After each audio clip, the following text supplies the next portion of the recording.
எது தவறு என்று நாம் விமர்சனம் செய்கிறோமோ அந்த தவறை நாம் செய்யலாமான்னு நான் கேட்டேன். இதான் ஜாக்க பத்தி உள்ள பேச்சு அங்க நடந்தது. அதைத்தான் அவர் என்ன விளங்கிட்டாரு, ஜாக்குக்கு போட்டியா தான் நான் செய்வேன் அப்படின்னு சொன்னாரு. முபாஹலாவுக்கும் தயார்னு இது இந்த இடத்துல யூஸ் பண்ணார். அதை சீட்டில் வெட்டி விட்டாங்க. முபாஹலாவுக்கும் தயார் என்று இந்த இடத்துல சவால் விட்டார். ஜாக்குக்கு போட்டியா தான் எடுப்போம், ஜாக்கு என்ன சொல்லுதோ அதுக்கு எதிராக தான் நாங்க எடுப்போம், அதான் எங்க நிலை அப்படின்னு நம்ம சொன்னது. ஜாக்கு தான் அளவுகோல வச்சமா என்று அவர் பேசி இருக்கிறாரு. அதுக்கு முபாஹலாக்கு ரெடின்னு சொன்னாரு. நானும் ரெடின்னு சொல்லி விட்டேன்னா அந்த முபாஹலாக்கு ரெடிங்கிற வார்த்தையை காணா. இப்ப முபாஹலா அதுக்கே முபாஹலா பண்ணுவாங்க அப்படின்னு கேட்ட உடனே அது முடிஞ்சு போச்சு. இதுதான் பிறை. இப்ப பிறை விளக்கம் முடிஞ்சிருச்சா? இதுல நான் கேட்பது என்ன தெரியுமா, இதுல தௌஹீத் ஜமாத் நிலைப்பாடு தப்புன்னு வச்சுக்கிறோம். தப்புண்டா தாமுக தலையிடுவீங்களா? அதுல அது ஒரு தனி ஜமாத், சுன்ன ஜமாத் ஒரு தனி ஜமாத். சுன்ன ஜமாத்துக்கான இந்த மாதிரி சொன்னா அவன் மேல தலையிடுவீங்களா, டவுன் காட்சி தலையிடுவீங்களா நீங்க?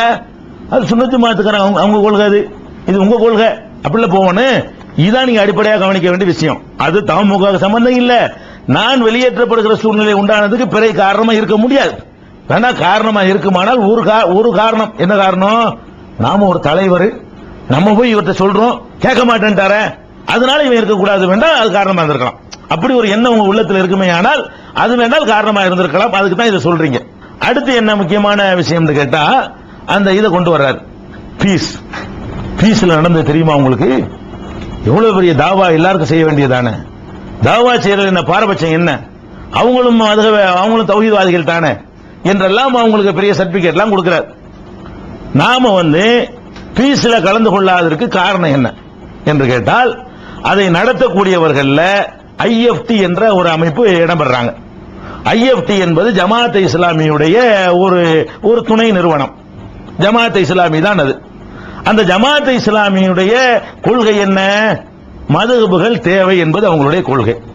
இன்றைக்கும் அவங்களுடைய தொழுகை இபாதத்துகளை எல்லாம் மதுஹப் அடிப்படையில் தான் அமைத்துக் கொண்டிருக்கிறார்கள்.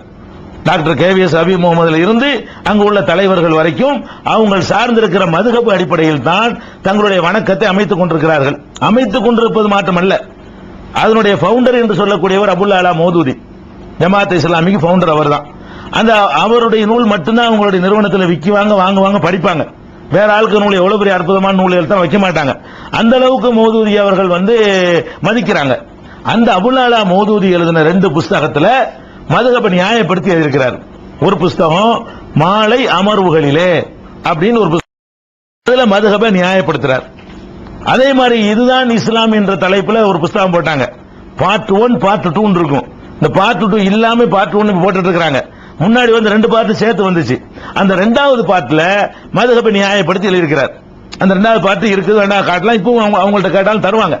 அப்ப ஜமாத் இஸ்லாமி அவங்களே மறுக்க மாட்டாங்களே, நாங்க மதுஹபை ஆதரிக்கலன்னு அவங்களே சொல்ல மாட்டாங்க, கேட்ட ஆமான்னு தான் சொல்லுவாங்க. இதுக்கு ஆதாரம்லாம் காட்ட தேவையில்லை.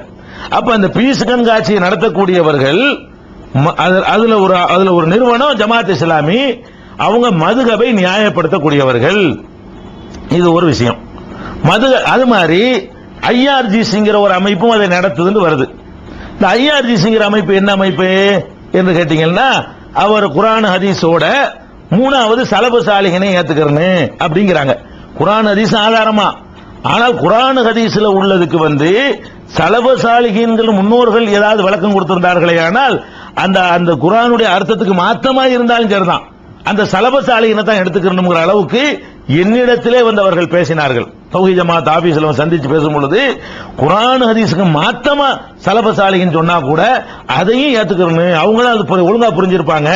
நமக்கு அகராதியில் அர்த்தம் அப்படி தெரிஞ்சா கூட நம்ம குர்ஆன் ஹதீஸ் நேரடியாக சொல்வதை விட்டுறணும் என்றெல்லாம் கொள்கை உடையவர்கள். அவர்கள் அவங்களுடைய கொள்கை அவருக்கு தெரியல. அவர் சலபு சாலிஹின் ஏத்துக்கலாம் சாதாரணமா சொல்லிட்டு போறாரு. அடிப்படையில மாற்றிவிட்டால் சட்டங்கள் மாறும். ஒரு சட்டம் 2 சட்டம் மாறாதுங்க. இதற்கு விளங்கல. குர்ஆன் ஹதீஸ் 2 அடிப்படையில் இருந்தால் அதுல உள்ள சட்டங்கள் வேறையா போயிடும். சலபு சாலிஹின் 3வது ஆதாரம் வச்சீங்கன்னு சொன்னா அவங்க என்னென்னலாம் சொல்லி இருக்கிறாங்களோ அதெல்லாம் இந்த சட்டத்தில் ஆடாகிட்டே இருக்கும். முத்தலாக் 3 தலாக்கு விடுற மேட்டர் வரும். 3 தலாக்கு விடுறது என்பது உமர் ரலியல்லாஹு அன்ஹு பண்ணாங்க, 3 தலாக்குன்னு சொல்லிவிட்டாங்க. ஆனா ரசூலுல்லாஹ் அப்படி சொல்லல. இப்ப சலபு சாலிஹினை ஏத்துக்கிட்டா என்ன பண்ணணும், முத்தலாக்குன்னு ஆயிரும். அதெல்லாம் இல்லன்னு இவரே சொல்லிக் கொண்டிருக்கிறார். ஜவாஹிர்லாவே சொல்லிக் கொண்டிருக்கிறார். தாவாவுக்கு அது இடைஞ்சலா இருக்குங்கிறதுனால அதையெல்லாம் நீங்க மாற்ற வேண்டி வரும். அவங்க எடுத்துக்கொண்ட பல கொள்கைகள்ல பேய் பிசாசு பில்லி சூனியம் எல்லாத்திலையும் பிரச்சனையாகும். அப்ப சலபு சாலிகின் என்ற ஒரு அடிப்படைய அல்லாஹ்வை ஏத்துக்கிறதுங்கிறதுக்கு நியாயம் இருக்கிறது, ரசூலை ஏத்துக்கிறதுங்கிறதுக்கு நியாயம் இருக்கிறது. அல்லாஹ்ட்ட இருந்து வஹி ரசூலுக்கு வருது, சலபு சாலிகின் வஹி வந்துச்சா அவங்க விளங்குறதெல்லாம் கரெக்டா இருக்குமா? அல்லாஹ்வுடைய ரசூல் நமக்கு என்ன சொன்னாங்க? ருப்ப முபல்லகின் அவ் ஆமின் சாமின். கடைசி ஹஜ்ஜில சொன்னாங்க, சஹாபாக்களிடம் சொன்னாங்க, நான் சொல்வதை மக்களுக்கு எடுத்து சொல்லுங்கள். ஏனென்று கேட்டால், என்னால் என்னிடத்தில் நேரடியாக கேட்கிற உங்களை விட நீங்கள் யாருக்கு எடுத்து சொல்வீர்களோ அவர்கள் இதை நன்றாக புரிந்து கொள்வார்கள் என்று ரசூலுல்லாஹ் சொன்னாங்க. அப்ப சலபு சாலிகினை விட பின்னாடி வர்றவங்க தான் நல்லா புரிஞ்சுக்கிடுவாங்கன்னு சொல்லி நபி ஸல்லல்லாஹு அலைஹி வஸல்லம் அவர்கள் இறுதி பேருரையில நற்சான்று வழங்கி இருக்கும் பொழுது நான் எதுக்கு சலபு சாலிகினை ஏத்துக்கணும்னு கேட்கிறேன். எந்த கிரவுண்ட்ல நான் ஏத்துக்கிறேன்? இஸ்லாம் அடிப்படையா போயிருங்க. சின்ன விஷயமா சொல்றாரு அவரு. குர்ஆனுடைய இடத்துல கொண்டு ஒரு மனிதர்களை கொண்டு வைக்க பாக்குறாரு. அல்லாஹ்வுடைய ரசூல் இடத்துல தாபீன்கள்லாம் சேர்ந்து ஒரு முடிவு எடுத்தாங்க, இஸ்லாம் ஆயிருமா? தபா தாபீன்கள்லாம் சேர்ந்து ஒரு முடிவு எடுத்துட்டாங்க, அது இஸ்லாம் ஆயிருமா? அப்ப இஸ்லாமிய அந்த தூய்மை அடிஞ்சு போயிடாத. சாதா எவ்வளவு டேஞ்சரான ஒரு மேட்டர அவங்க ஒரே ஒரு சின்ன சேர்த்துக்கிட்டாங்கிறாரு. குர்ஆன் ஹதீஸுமாங்க இவங்க சலபு சாலிகினை சேர்த்துக்கிட்டாங்க. அப்படிதான் மதுகபும் சொல்லலாமே. குர்ஆன் ஹதீஸ் இமாமும் ஒரே இமாம சேர்த்துக்கிட்டாங்கன்றலாமே.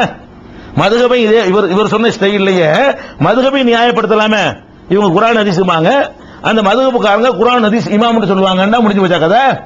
அந்த இமாம்னு சொல்றதுனால ஏற்பட்ட விபரீதங்கள் என்ன? சலபு சாலிகின்களை மார்க்கத்தினுடைய அத்தாரிட்டி என்று ஏற்றுக்கொள்வதனால் ஏற்பட்ட விபரீதங்கள் என்ன? இந்த ஐஆர்ஜிசி ஆளுக்கு வரும்போது நான் நேரவே கேட்டேன், சஹாபாக்கள் எல்லாம் நரகத்துக்கு இழுத்து செல்லப்படுவார்கள் இருக்குத, ஹவுலுல் கௌசருக்கு வரும்பொழுது ரசூல்லா தோழர்கள் கத்துவாங்க இருக்குத, அப்ப ரசூலுல்லாஹ்வுடைய சஹாபாக்களும் புரண்டுருவாங்கன்னு தெரியுதா இல்லையான்னு கேட்டேனே. அது மாதிரி பல விஷயங்கள் இருக்கு. நமக்கு அல்லாஹ் சொன்னது ரசூல் சொன்னது போதும், மற்றது வேண்டியது இல்லை. இதுல மாறுபடுறாங்களா? அது மாத்திரம் இல்லாம ஜாகிர் நாயக் வந்து பேசுறாரு. அவருடைய கொள்கை என்ன? இவர் குர்ஆன் ஹதீஸ் சலபு சாலிகின் கொள்கை, அவருக்கு ஐயப்பட்டி கொள்கை, குர்ஆன் ஹதீஸ் மதுஹப் அவங்க கொள்கை. ஜாகிர் நாயக் கொள்கை என்ன தெரியுமா?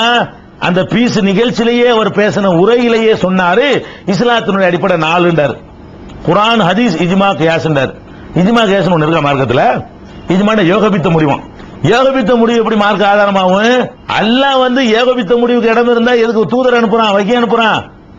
ஏகபித்த முடிவுன்னு கிடையாது, அவர் ஏகபித்த முடிவுன்னு சொன்னார். அப்ப ஜாகிர் நாயக்க கூப்பிடுறாங்க, அவருடைய கொள்கை என்ன? குர்ஆன் ஹதீஸ் மட்டுமில்ல இன்னும் 2 அடிப்படை இருக்குங்கிறாரு. அப்ப இன்னும் 2 அடிப்படை இருந்து அதை வச்சு நூத்துக்கணக்கான சட்டங்கள்ல வேறுபாடு வந்துடும். இந்த மாதிரி மாறுபட்டவர்கள் அதை நடத்துகிறார்கள், அதை பார்க்கிறோம். அதே நிகழ்ச்சியில என்ன பேய் விரட்டுற நிகழ்ச்சி நடத்தினாங்க. பீஸ் கண்காட்சியில வந்து பேய் பிடிச்ச ஆட்கள் கொண்டாந்து வச்சுக்கிட்டு ஓதி பார்த்து அந்த ஜின்னு பிடிச்சிருச்சுன்னு வார்த்தையை மட்டும் மாத்திக்கிறாங்க. ஜின்னு பிடிச்சிருக்கு இவருக்குன்னு சொல்லி அதை விரட்டுற வேலையும் செஞ்சு காட்டினாங்க அந்த நிகழ்ச்சியிலேயே. இதான் தௌஹீதா? மதுஹப் வேணுங்கிற தௌஹீதா? இஜ்மா கியாஸ் வேணுங்கிற தௌஹீதா? முன்னோர்கள் என்ன சொன்னாலும் பின்பற்றணும் என்பதுக்கு பேர் தௌஹீதா? இதெல்லாம் தௌஹீது கிடையாது. அதை விட அது நடத்தினவர், அது நடத்தினுடைய ஓனர், இந்த பீஸ் கண்காட்சி என்பது ஒரு தனி நபர் நடத்தினது. அதுக்கு இந்த நிறுவனங்கள் வசதி உள்ளவர் நடத்தினதுனால இவங்க எல்லாம் போய் ஒத்துழைச்சாங்க, விளங்காம அறியாமையினால போய் ஒத்துழைச்சாங்க. அது ஒரு தனி நபர் நடத்துகிறார். அவர் கண்காட்சி நடத்துவது அவருக்கு ஒரு தொழில், அதே தொழிலா நடத்தி கொண்டிருக்கக்கூடிய ஒருத்தர். அவர் ஒரு கண்காட்சி நடத்தினார் தீவுத்திடல்ல. இந்த பீஸுக்கு முன்னாடி ஜாக்கிர் சொல்லக்கூடிய ஜக்கு என்று சொல்லக்கூடிய அந்த சகோதரர் வந்து இதே பீஸ் கண்காட்சிக்கு முன்னாடி ஒரு தீவுத்திடல்ல வந்து தாஜ்மஹாலை அப்படியே நேச்சுரல் அதே மாதிரி கொண்டாந்து செஞ்சு வச்சு, தாஜ்மஹால்ல இருந்தால் எப்படி இருக்குமோ அந்த ஃபீலிங் உண்டாகிற மாதிரி ஒரு கண்காட்சி தீவுத்திடல்ல இதுக்கு 1 வருஷத்துக்கு முந்தி, இந்த பீஸுக்கு 1 வருஷத்துக்கு முந்தி நடத்தியவர் தான் இந்த ஜக்குங்கிறவர், இந்த பீஸ் நடத்தினவர். அப்ப அவரும் ஒரு ஃபண்டமெண்டல்ல உள்ளவரா இருந்தா ஒரு சமாதி கட்டக்கூடாது இருக்கிற ஒரு மார்க்கத்தில் அதை ஒரு முக்கியத்துவப்படுத்தி அதுக்கு ஒரு டூப்ளிகேட் எடுத்து செய்யறவர் என்ன தௌஹீத்வாதி? ஒரு பொண்டாட்டி செத்ததுக்காக சமாதி கட்டுவது தௌஹீதா? அதை கொண்டாடுவது தௌஹீதா? அதை நினைவு சின்னமா ஆக்கி வந்து அதை வந்து ஆட்களை கூப்பிட்டு விளைப்பு நடத்துற தௌஹீதா? அப்ப நாங்க பார்த்தோம், இதை நடத்துறவர் முதல்ல கொள்கை சரியில்லாதவரா இருக்கிறார், அதுல கலந்து கொள்ளக்கூடியவர்கள் சரியில்லாம இருக்கிறாங்க. இது மாதிரியான நிகழ்ச்சிகள்ல தௌஹீத் ஜமாத் வந்து மாறுபட்ட கருத்துடையவர்களோட மேடையில் ஏறாது என்று நாங்க ஒரு பாலிசி எடுத்தோம், அதை கடைபிடிக்கிறோம். இந்த பாலிசி கூட இன்னைக்கு தான் நீங்கள் குறை சொல்றீங்களே தவிர நேற்று வரைக்கும் இதே பாலிசியை என் மீது திணித்தவர்கள் நீங்கள். நாகர்கோவில்ல ரோட்டரி கிளப் சார்பாக இஸ்லாம் இணைய மார்க்க நடத்தும்னு கேட்டாங்க. அப்ப நிர்வாக கமிட்டியில எதா இருந்தாலும் மசோரா பண்ணுவோம்.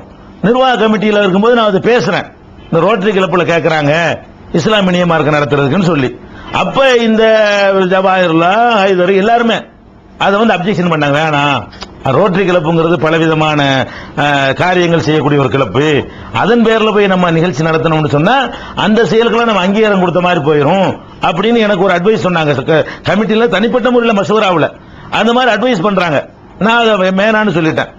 இப்ப நான் கேட்கிறேன், இப்ப நீங்க கேட்ட அதே கேள்வி திருப்பி நான் கேட்கிறேன், நமக்கு எந்த செலவும் இல்லாம அவங்க செலவுல அவங்களுக்கு தாவா செய்வதற்கு 2 பொங்கல் வருது, ஒரு ஞாயிறு வருது என்றெல்லாம் சொன்னீங்களே, அப்ப ஏன் அன்னைக்கு அதை இப்படி மாத்தி சொன்னீங்க? நாகர்கள் ரோட்டரி கிளப்ல அதே தான், அவன் செலவுல அவங்க வீட்டு காசுல அவங்ககிட்ட போய் தாவா செய்யலாம், என்ன பண்றீங்க? அந்த லெவல்ல வேணாம், அது வந்து அது சரியில்லை அப்படின்னு சொன்னமா இல்லையா? அப்ப ஒத்துக்கிட்டீங்க. அப்ப உங்களுக்கு எது ஒத்துக்கொண்ட நிலைப்பாடோ நீங்க செஞ்சா அது சரி, நாங்க செஞ்சா சரியில்லையா? நாங்க ஒரு கொள்கை அடிப்படையில் இந்த முடிவு எடுத்திருக்கிறோம். மாறுபட்ட கருத்துடைய நின்று சொன்னா நம்மளும் அந்த கருத்தை ஆதரிக்கணும்னு மக்கள், அப்பாவி மக்கள் இருக்கிறாங்க, கரெக்டா புரிஞ்சுக்கிட்ட மக்கள் இருக்கிற மாதிரி தௌஹீதுல வந்து அப்பதான் நுழைந்தவர்கள், அரைகுறையா தெரிந்தவர்கள் கணிசமான பேர் இருக்கிறாங்க. அப்ப நாங்களும் அந்த மதுகபுவாதிகளும் சேர்ந்து ஒரு மேடையில பேசும் பொழுது அவர் அதை ஆதரிக்கிற மாதிரி ஒரு கருத்தை பேசினார் வைங்க, அந்த மக்கள் நினைக்குவாங்க இதுவும் தௌஹீத் ஜமாத் கருத்து தான் போல இருக்கு, இதுவும் தௌஹீத் தான் போல இருக்கு, ஜின்னு விரட்டுறது மார்க்கத்தில் உள்ளதான் போல இருக்கு நினைப்பாங்களா இல்லையா? அந்த மக்களை நாங்கள் காப்பாற்றுவதற்காக வேண்டி சாதாரண மக்கள் விலைக்கு அதுக்காக நாங்க என்ன பண்றோம், இப்படி ஒரு நிலைப்பாடை எடுத்து கொண்டு வர்றோம். இந்த நிலைப்பாடு தவறாவே இருக்கட்டும் உங்க பாசையில, அதுக்காக வேண்டி நீங்க எங்களை திணிப்பீங்களா? நாங்க தானங்க போகாம இருந்தோம், உங்களுக்கு என்னங்க? அதனால தௌஹீத் ஜமாத் போகாம இருந்தனால உங்களுக்கு என்ன கேடு வந்துச்சுன்னா, நீங்க தான் அனுப்புனீங்களா, வாலண்டியர் அனுப்புனீங்களா, செஞ்சீங்களே. அதனால வந்து இதெல்லாம் தாவா செய்ய மாட்டார்களா, அவர்களுக்கு தாவா இல்லையா? அப்ப ஏன் ரோட்டரி கிளப்புல செய்யுமா அந்த வார்த்தையை சொல்லல? எல்லாருக்கும் தாவா இருந்தாலும் அதுக்குன்னு சில அளவுகள் ஒரு நிலைப்பாடு வச்சிருப்போம். அந்த தாவாவுக்கு பதிலாக விபரீதங்கள் ஏற்பட்டு போயிடக்கூடாது, அதுக்காக வேண்டி நம்ம வந்து பீஸ்ல கலந்து கொள்வதில்லை என்று நம்ம சொன்னோம். அதுக்கப்புறம் என்னன்னு கேட்டா வாலண்டியர் அனுப்புனாங்க. வாலண்டியர் அனுப்புனாங்களா, கூலிப்படையா தான் அனுப்புனாங்க. அப்ப தாங்கள் சரி என்று கருதக்கூடியதுக்கு வந்து அவங்கள்ட்ட கூலி கேட்கறது கேவலம். மற்றவங்க எல்லாம் வந்து கூலிக்குன்னா யாரை வேண்டாலும் பிடிச்சவங்க நடத்திட்டு போயிருப்பாங்க, சோறும் போட்டு இடமும் கொடுத்து பிளஸ் வந்து கூலியும் கேட்டாங்கிற அளவுல அவங்க கேவலமா நடந்துகிட்டாங்க. அந்த மாதிரி கேவலமா விமர்சனம் பண்ணினார்கள், தாமுக காரன் கூலிப்படையா வந்தான்னு சொல்லி. அந்த காரியத்தை செஞ்சீங்க, சரி போயிட்டு போகுது. இப்ப அமெரிக்க தூதர் வந்து கௌரவிக்கப்படலை. நீங்கள பேப்பர்ல என்ன விளம்பரம் வந்துச்சு, தினமலர் எடுத்து பாருங்க. சும்மா வந்தார், கெஸ்டா வந்தாரு, பேப்பர்ல என்ன போட்டிருக்கு, தினமலர்ல அந்த பீஸ் கண்காட்சிக்கு அன்னைக்கு என்றைக்கு நடக்கிறதோ அன்றைய தினம் வந்த காலையில் வந்த விளம்பரத்தில் என்ன வருதுன்னு கேட்டா, துவக்கி வைப்பவர் ஜாகிர் நாயக், முன்னிலை அந்த பேரு அமெரிக்காவுடைய தூதருடைய பேரை போட்டிருக்கு. ஆமா, அப்ப முன்னிலை வைப்பது என்பது வந்து அது வந்து சீஃப் கெஸ்ட் அர்த்தமா? அவர் ஒரு கௌரவப்படுத்துறீங்க. எந்த அளவுக்கு கௌரவப்படுத்துறீங்க? ஒரு கட்டத்தில் பாத்திமா முசாஃபர்ங்கிறவங்க அப்துல் சமத் சாஹிபுடைய மகள் இஃப்தார் நிகழ்ச்சிக்காக வேண்டி இதே ஆசாமியை கூப்பிட்டார். இதே ஆசாமி, இதே தூதரை, இதே அமெரிக்காவுடைய துணை தூதரை கூப்பிட்டு இஃப்தார் நிகழ்ச்சி நடத்தினாங்க. அதை உணர்வுல கண்டிச்சிட்டு இருந்தோமா இல்லையா? அப்ப ஏன் தாவான்னு உங்களுக்கு தோணல? தாவான்னு சொன்னீங்க இல்லங்க, நீங்க என்ன பண்ணிருக்கேன்னு, இது என்ன பாத்திமா முசாஃபர் வந்து அமெரிக்கா தூதருக்கு வந்து நோன்பை பத்தி தாவா பண்ணாங்க, இதுல என்ன தப்புன்னு நினைச்சீங்களா? அமெரிக்க தூதருக்கு கொடுக்கிற கௌரவம் அமெரிக்க அரசுக்கு கொடுக்கிற கௌரவம் நினைச்சீங்களா? உணர்வுகளை எடுத்து படிச்சு பாருங்கள். கொஞ்ச நாள் பொறுப்பு கொடுத்திருந்தவன் அந்த பொறுப்புல இருக்கும்போது அந்த உணர்வை எடுத்து பாருங்கள். என்ன வந்திருக்கிறது? பாத்திமா முசாஃபர் இஃப்தார் நிகழ்ச்சியில வந்து அவர் அமெரிக்க தூதரை கூப்பிட்டதை கலிசட, இந்த மாதிரி ஒரு நல்ல மனுஷனுக்கு பிறந்துட்டு இப்படி ஒரு காரியத்தை இந்த அம்மா செஞ்சிருக்கிறாங்கன்னு சொல்லி கடும் வார்த்தைகளை பயன்படுத்தி உணர்வுல விமர்சனம் பண்ணமே. அப்பயே என்கிட்ட நீங்க சொல்லல, அதை நான் தான் அதை எழுதுனேன், அதை போட்டீங்கல்ல. என்ன கேட்டிருக்கேன்னு, எங்க தாவா பண்ற தப்பா, அமெரிக்க தூதருக்கு பண்ணக்கூடாதா அப்படின்னு கேட்டீங்களா? சரி கண்டீங்கல்ல. அப்ப உங்களுக்கே தெரிகிறது, அமெரிக்க மக்களை கூப்பிடுறது வேற, அமெரிக்க தூதரை கூப்பிடுறது வேற. தூதரை கூப்பிட்டீங்கன்னா ஜார்ஜ் புஷ் கூப்பிடுறீங்கன்னு அர்த்தம். ஜார்ஜ் புஷ்ஷுடைய தூதர் தான் அவரு. ஒரு அரசாங்கத்தினுடைய தூதர் என்பது அந்த அரசாங்கத்தினுடைய பிரதிநிதி என்று உங்களுக்கே தெரிஞ்சதுனாலதான் அன்னைக்கு பாத்திமா முசாஃபர் செய்யறது தவறு செய்யும் பொழுது விமர்சிச்சீங்க. நாங்கள் ஒன்றை விமர்சித்தால் அது கரெக்டா துல்லியமா இருப்போம். நல்ல பேர் உங்களை மாதிரி பொண்ணு பேச மாட்டோம். பாத்திமா முசாஃபர் செஞ்சா தப்பு, அதே ஜவாஹிர்லா செஞ்சா தப்பு இல்லைங்கிறது உங்க நிலைப்பாடா இருக்கலாம். எங்களை பொறுத்த வரைக்கும் தப்புன்னு ஒன்றை விமர்சித்தோமையானால் அது தப்பு தான், சரி என்று புரிகிற வரைக்கும். சரி என்று புரிந்து விட்டால் யார் செஞ்சாலும் சரிதான். அது அப்படிதான் நாங்க எங்களுடைய நிலைப்பாடு அமைச்சுக்கிட்டு இருக்கிறோம். அதனால இது தாவாவெல்லாம் கிடையாது. அமெரிக்கா வந்து நம்மளை கொன்று குவிச்சுக்கிட்டு இருக்கிறோம். அவனை கூப்பிட்டு கௌரவப்படுத்துறீங்க. அமெரிக்க தூதரை கௌரவப்படுத்தி அமெரிக்கா என்ற நாடு வெறுக்கத்தக்க நாடு இல்ல, அது கண்ணியப்படுத்தப்பட வேண்டிய நாடு என்று காட்டுகிறீர்கள், முன்னிலை வைக்க செஞ்சு. இதுதான் நாங்கள் கண்டிச்சது காரணம். இது வந்து நீங்களே செஞ்சது. அதாவது எல்லாத்துக்கும் நான் முரண்படுவார் சொன்னல, அதான் ஜவாஹிர்லா. இந்த அமெரிக்க தூதர்கள் விஷயம் இருக்கு பாருங்க, பாத்திமா முசஃபர் மேட்டருக்கு வந்து நம்மளே கலிசன் சொல்லி இருக்கிறோம். அதே அளவுகளை வைத்தான் இதை சொல்றோம். அதுக்கு என்ன கொண்டு வர்றாரு, விட்டு போடுறாரு. அமெரிக்க தூதரகத்திலிருந்து நம்மை சந்திக்க வேண்டும் என்று வந்தார்கள், அலுவலகத்தில் வைத்து நம்ம அதை சந்தித்தோம், அதனுடைய விளக்கங்களை எல்லாம் சொன்னோம், அது மாதிரி தாவா செய்வது தப்பா அப்படின்னு கேட்கிறாரு. எவ்வளவுக்கு பாருங்க, என்ன இது ஆர்குமெண்டா, இது ஒரு அறிவுபூர்வமான வாதமா, என்ன விஷயம்? நம்மளை தேடி ராமகோபாலம் வந்தாலும் பேசலாம், அதுல யார் மாற்று கருத்து சொல்றா? அதாவது நாம அவரை அழைத்து கௌரவப்படுத்தி ஒரு நிகழ்ச்சியில கொண்டே மக்கள் மத்தியில் வைப்பது தவறு என்று சொன்னால், இவர் என்ன சொல்றாரு? அந்த அமெரிக்க தூதர்கள் தமுக ஆபீஸ் தேடி வந்தார்கள், தேடி வந்தா தான் நம்ம கமிட்டில முடிவெடுத்திருக்கோம். தமுக ஆரம்பிக்கும் போத நம்முடைய அலுவலகத்துக்கு வந்து இலகணேசன் நாங்க உங்களை பார்க்க வர்றோம்னு சொன்னாலும் பார்க்கலாம், நம்மளை தேடி ராமகோபாலம் வந்தாலும் பார்க்கலாம், நம்மளை தேடி எவ்வளவு பெரிய எதிரிகள் அப்பாயின்மெண்ட் கேட்டாலும் கொடுக்கலாம் என்று வகுத்து கொண்டுதான் இதை செஞ்சுக்கிட்டு இருக்கிறோம். அதுல நான் எந்த காலத்திலையும் மாற்று கருத்து இல்லையே. இன்னைக்கும் அமெரிக்க தூதர் என் வீட்டுக்கு தேடி வந்தா நான் காப்பி கொடுத்து அனுப்ப தானே செய்வேன், வந்து பேசுவேனே. அதே நேரத்தில் அவரை கூப்பிட்டு நான் நடத்துற நிகழ்ச்சியில் கௌரவப்படுத்த மாட்டேன். ரெண்டுக்கு வித்தியாசம் இருக்குல்ல. நம்மளை தேடி வர்ற ராமகோபால் காப்பி வாங்கி கொடுக்கலாம்னு சொன்ன காரணத்தினால ராமகோபால் நீங்கள் சேர்ந்துகிட்டு போய் ஒரு மேடையில் ஏறுவீங்களா? ரெண்டுக்கு வித்தியாசம் இல்லையா? இது கூட விளங்காது. இன்னத்த ஆர்குமெண்ட்ங்கிற பேர்ல சுப்ஹானல்லாஹ், எனக்கு ஆச்சரியமா இருக்கு, ஏன் இப்படி தங்கள் தரத்தை தாழ்த்தி கொள்கிறார்கள். அடுத்து என்னன்னு கேட்டா, இஸ்ராப் பண்ணிட்டாங்க, வீண் விரயம் பண்ணிட்டாங்க அப்படின்னு நம்ம சொன்னோம் இல்லையா? அது அடிஷனல் பாயிண்ட், அது கொள்கை தான் முக்கியமான காரணம். பீஸ்ல அதுக்கு உதாரணம், மதுரை கண்காட்சி நடத்தினார்கள், அதுல காபாவை பெருசாக செய்து வைத்தார்கள். அது இஸ்ராப் இல்லை, அவ்வளவு பெரிய காபா செய்து வைப்பது இஸ்ராப் இல்லையா அப்படின்னு கேட்கிறாரு. ஏங்க அதுல ஒரு மெசேஜ் கொடுத்தா இஸ்ராபாங்க? காபாண்டா என்னது, எப்படி இருக்கும், அது தெரியாத மக்கள் இருக்கிறாங்க, அதனுடைய உயரம் அகலத்தெல்லாம் கரெக்டா கணக்கெடுத்து அதை அப்படியே நம்ம வந்து ஜூம் பண்ணி எடுத்துருக்கணும், சின்னதாக்கி இருக்கிறோம். அந்த மாதிரி தாஜ்மஹால் எடுத்தது வந்து அதை செஞ்சாங்க. இத காபத்துள்ள அப்படியே நம்ம சின்னதாக்கி காட்டி இப்படித்தான் அந்த காபா அமைப்பு இருக்கும், ஹஜருல் அஸ்வத் இப்படி இருக்கும், சுத்தி காட்டி வளர்க்கிறோம். ஒருவனுக்கு பாடம் படித்து கொடுப்பதற்காக வேண்டி சின்னதா பேப்பர்ல பணம் வந்துட்டு போய் பாடம் படிச்சு கொடுக்க முடியாது. ஆயிரக்கணக்கான மக்கள் வர்ற இடத்துல இது ஹஜருல் அஸ்வத், இது ஹத்தீம், இது ருக்குன யமானி, இது என்னுடைய உயரம் உழவு, இந்த இடத்துல இப்படி எழுத்து இருக்கும், வாசல் இந்த பக்கம் இருக்கும், வாசல் இத்தனை உயரத்தில் இருக்கும் என்றெல்லாம் அந்த மக்களுக்கு விளக்குவதற்காக செய்யும் பொழுது ஒரு பெரிய அளவுல செஞ்சு வச்சால் அது இஸ்ராபா? சரி, இஸ்ராப் என்று உங்களுக்கு தோணுனா அப்ப என்று சொல்லலாம்ல, இஸ்ராப் ஏன் பண்றீங்க? அது இஸ்ராப் அல்ல. அன்னைக்கு போட்டோம்ல அந்த காபா, அந்த கண்காட்சி முடிச்ச பிறகு அது அப்படி கரட்டிட்டு வந்து அதுதான் நீங்க தமுகவுடைய ஆபீஸ்ல கீழே ரிசப்ஷன்ல போட்டு நீங்க செஞ்சு உட்கார்ந்துட்டு இருக்கீங்களே, அதான் அது காபத்துல்லாவுடையது. அதுக்கு தான் யூஸ் ஆகிட்டு இருக்குது. அது வந்து பெண்களுக்கு தனி தடுப்பு வச்சிருக்கிற முஸ்லீம் மீடியா ட்ரஸ்ட்ல அலுவலகத்துல அதுக்கு அந்த பலகை எதையும் வீணாக்கல. அந்த ஆசாரி கொடுத்த கூலி தான் அதுல செலவானுச்சே தவிர மற்ற மெட்டீரியல் பூரா பலகை பூரா பிரிச்சுக்கிட்டு வந்து அது வெவ்வேறு காரியங்களுக்கு நம்ம பயன்படுத்தி கொண்டோம். அதுலயும் ஒரு இல்முக்காக வேண்டி ஒரு கற்றுக் கொடுப்பதற்காக செஞ்சதை கொண்டாந்து இங்க கொண்டாந்து என்ன செய்யறாரு, அவரு உதாரணம் காட்டிக்கிட்டு இருக்கிறார். அடுத்து என்ன, முஸ்தபா ரசாதியோடு ஹைதர் அலியோடு லுஹா பேச மாட்டார் என்று சொன்னால் முஸ்தபா ரசாதியோடு எப்படி இவர் பேசினார் தொண்டியில அப்படின்ற ஒரு பெரிய பயங்கரமான பாயிண்ட் எடுத்து கேட்கிறாங்க. தொண்டியில் நடந்தது என்னன்னு கேட்டா வரதட்சணை ஒழிக்கணுங்கிற ஒரு முடிவு. அது வரதட்சணை ஒழிக்கணுங்கிற தீவிரமான கருத்து அவர்களுக்கு கிடையாது, நமக்கு தான் அந்த கருத்து இருக்குது. அதை நோக்கி அவர்கள் வருகிறார்கள். அது ஊர் ஜமாத்துடைய கூட்டம், நான் ஒரு மெம்பர் ரையத்து ஊர் உறுப்பினர் என்ற முறையில் நான் கலந்துக்கிறேன், எடுத்து சொல்ற பொறுப்பை என்கிட்ட தர்றாங்க. இத வந்து என்ன காக்குறாங்கன்னா, ஊர் கூட்டத்தில் வந்து எல்லாரும் கலந்து கொண்டிருக்கும் பொழுது ஒவ்வொருத்தரும் எந்திரிச்சு கருத்து சொல்றாங்க இல்லையா, அப்படியான ஒரு நிகழ்ச்சி அது. அதுல கலந்துகிட்டதையும் இதையும் ஒன்னாக்குறாரு. நான் கேட்கிறேன், அப்படி சொல்றீங்கல்ல, அப்ப போன வருஷம் ரமலான்ல புதுப்பேட்டையை சேர்ந்த சகோதரர்கள் இஃப்தார்னு ஒரு நிகழ்ச்சி ஏற்பாடு பண்ணாங்க. அந்த நிகழ்ச்சிக்காக வேண்டி சம்சுதீன் காசிமியும் கூப்பிட்டார்கள், ஹைதர் அலியும் கூப்பிட்டார்கள், நோட்டீஸ்லயும் பேர் போட்டார்கள். அந்த நோட்டீஸ் வந்தது, நீங்க ஏன் போகல? எல்லாருக்கும் தாவா செய்ய வேண்டியதானே?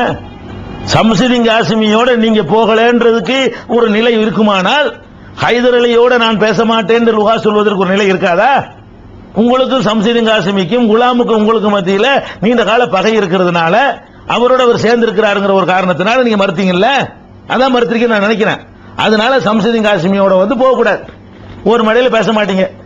அதே நேரத்தில் என்ன செய்யலாம், அந்த உணர்வு உங்களுக்கு இருக்கு, அந்த உரிமையும் உணர்வும் சம்சுல்லுஹாக்கு இருக்க கூடாதா? சம்சுல்லுஹா ஒரு தௌஹீத் கொள்கையை சொல்றாரு, உங்களை வந்து நீ கையை பிடிச்சி நீ கூப்பிட்டீங்கன்னா நான் கொள்வேன்னு சொன்னார். உங்களை நீ தமுமுகவில் கூட்டு போப்பா, என்னையாப்பா கூப்பிடுறேன்னு கேட்டார் அவர். சம்சுல்லுஹா என்ன கேட்கிறாரு, ஹைதர் அலி என்பவர் வந்து தௌஹீதுக்கு எதிரானவர், அவரை எதிர்த்து நாங்கள் பிரச்சாரம் பண்ணிக்கிட்டு இருக்கிறோம், குர்ஆன் வழிகெடுக்கும் என்றெல்லாம் பேசியிருக்கிறார்.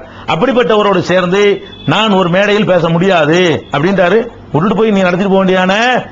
எங்க விவகாரம் வருதுன்னா அவரும் அதுல கலந்து கொண்டு டாமினேட் பண்றீங்களே, அனைவருக்கும் பொது என்று சொல்லிவிட்டு தௌஹீத் ஜமாத்துக்காரனுக்கு மட்டும் சுய சிந்தனை இருக்கக்கூடாது, நீங்க சொல்ற கேட்கணும்ங்கிறீங்களே, அதுலதான் விவகாரம் வருது. அவரை கேட்காம நீங்க போட்டீங்க, அவருக்கு அவருடைய நிலையில அவர் மறுக்கிறார். உங்களுக்கு சம்சுதீன் காசிமியோட பேச மாட்டேன் என்பதற்கு சில நியாயங்கள் நீங்கள் கற்பிப்பீர்களே, ஆனால் அதை விட அதிக நியாயம் சம்சுல்லுஹாவுக்கு இருக்கிறது. இதை வழங்கிக்கிறணும். அடுத்து என்னன்னு கேட்டா, அவர் வந்து விடியல்னு சொன்னாரு, பிஜே ஆதாரம் இருக்குன்னு சொன்னாரு. விடியல் ஆதாரம் இருக்குன்னு நான் சொன்ன நிர்வாக கமிட்டியில. அப்புறமேல கேட்டா அவர் தப்லீக் நான் சொன்ன இல்ல பரேலவிங்கிறாரு. நானும் பல முறைகளை விசாரிச்சு பார்த்துட்டேன், அவர் தப்லீக் தான், வாவர்பள்ளியில இமாமா தான் இருக்கிறாரு, அவர் வந்து பரேலவி கிடையாதுன்னு சொல்லி இதுல வந்து சொல்றார். இதுலயும் அதான் அவர் தனக்கு தானே முரண்படுவார். இதெல்லாம் ஒண்ணும். அப்ப என்ன இப்ப நடக்கிறது, அவர் வந்து நிர்வாக கமிட்டியில் நடந்த செய்திங்க நடக்கும் பொழுது அவர் வந்து விடியல்னு ஒரு தகவல் வருது, சம்சுல்லுஹாட்ட இருந்து தகவல் வருது, நான் கமிட்டியில சொல்றேன், தகவல் வருது. ரிஃபாய் ஒன்னா கமிட்டியில் இருந்து சொன்னாரு விடியல் இல்ல, அவரு தகவல் வருது, நீங்க விசாரிச்சுக்கிறீங்க, அது எனக்கு வந்து கன்ஃபார்ம் பண்ண முடியாது. விடியல் அங்க இருந்து சொல்றாங்க, ஒரு சாரார் சொல்லும்போது அதையும் கவனத்தில் வச்சுக்கிறங்க அப்படிங்கறதான் அந்த கமிட்டியில வந்து பேசப்படுது. அதுக்கப்புறம் வந்து அவர் முடிஞ்சிருச்சு. இவர் விசாரிச்சுட்டு வந்து என்கிட்ட சொன்னாரு, அவர் விடியல் இல்ல, அவர் தப்லீக் தான் என்று ஆம்புலன்ஸ் எல்லாம் வழங்கிட்டு வந்த பிறகு என்கிட்ட சொல்றாரு.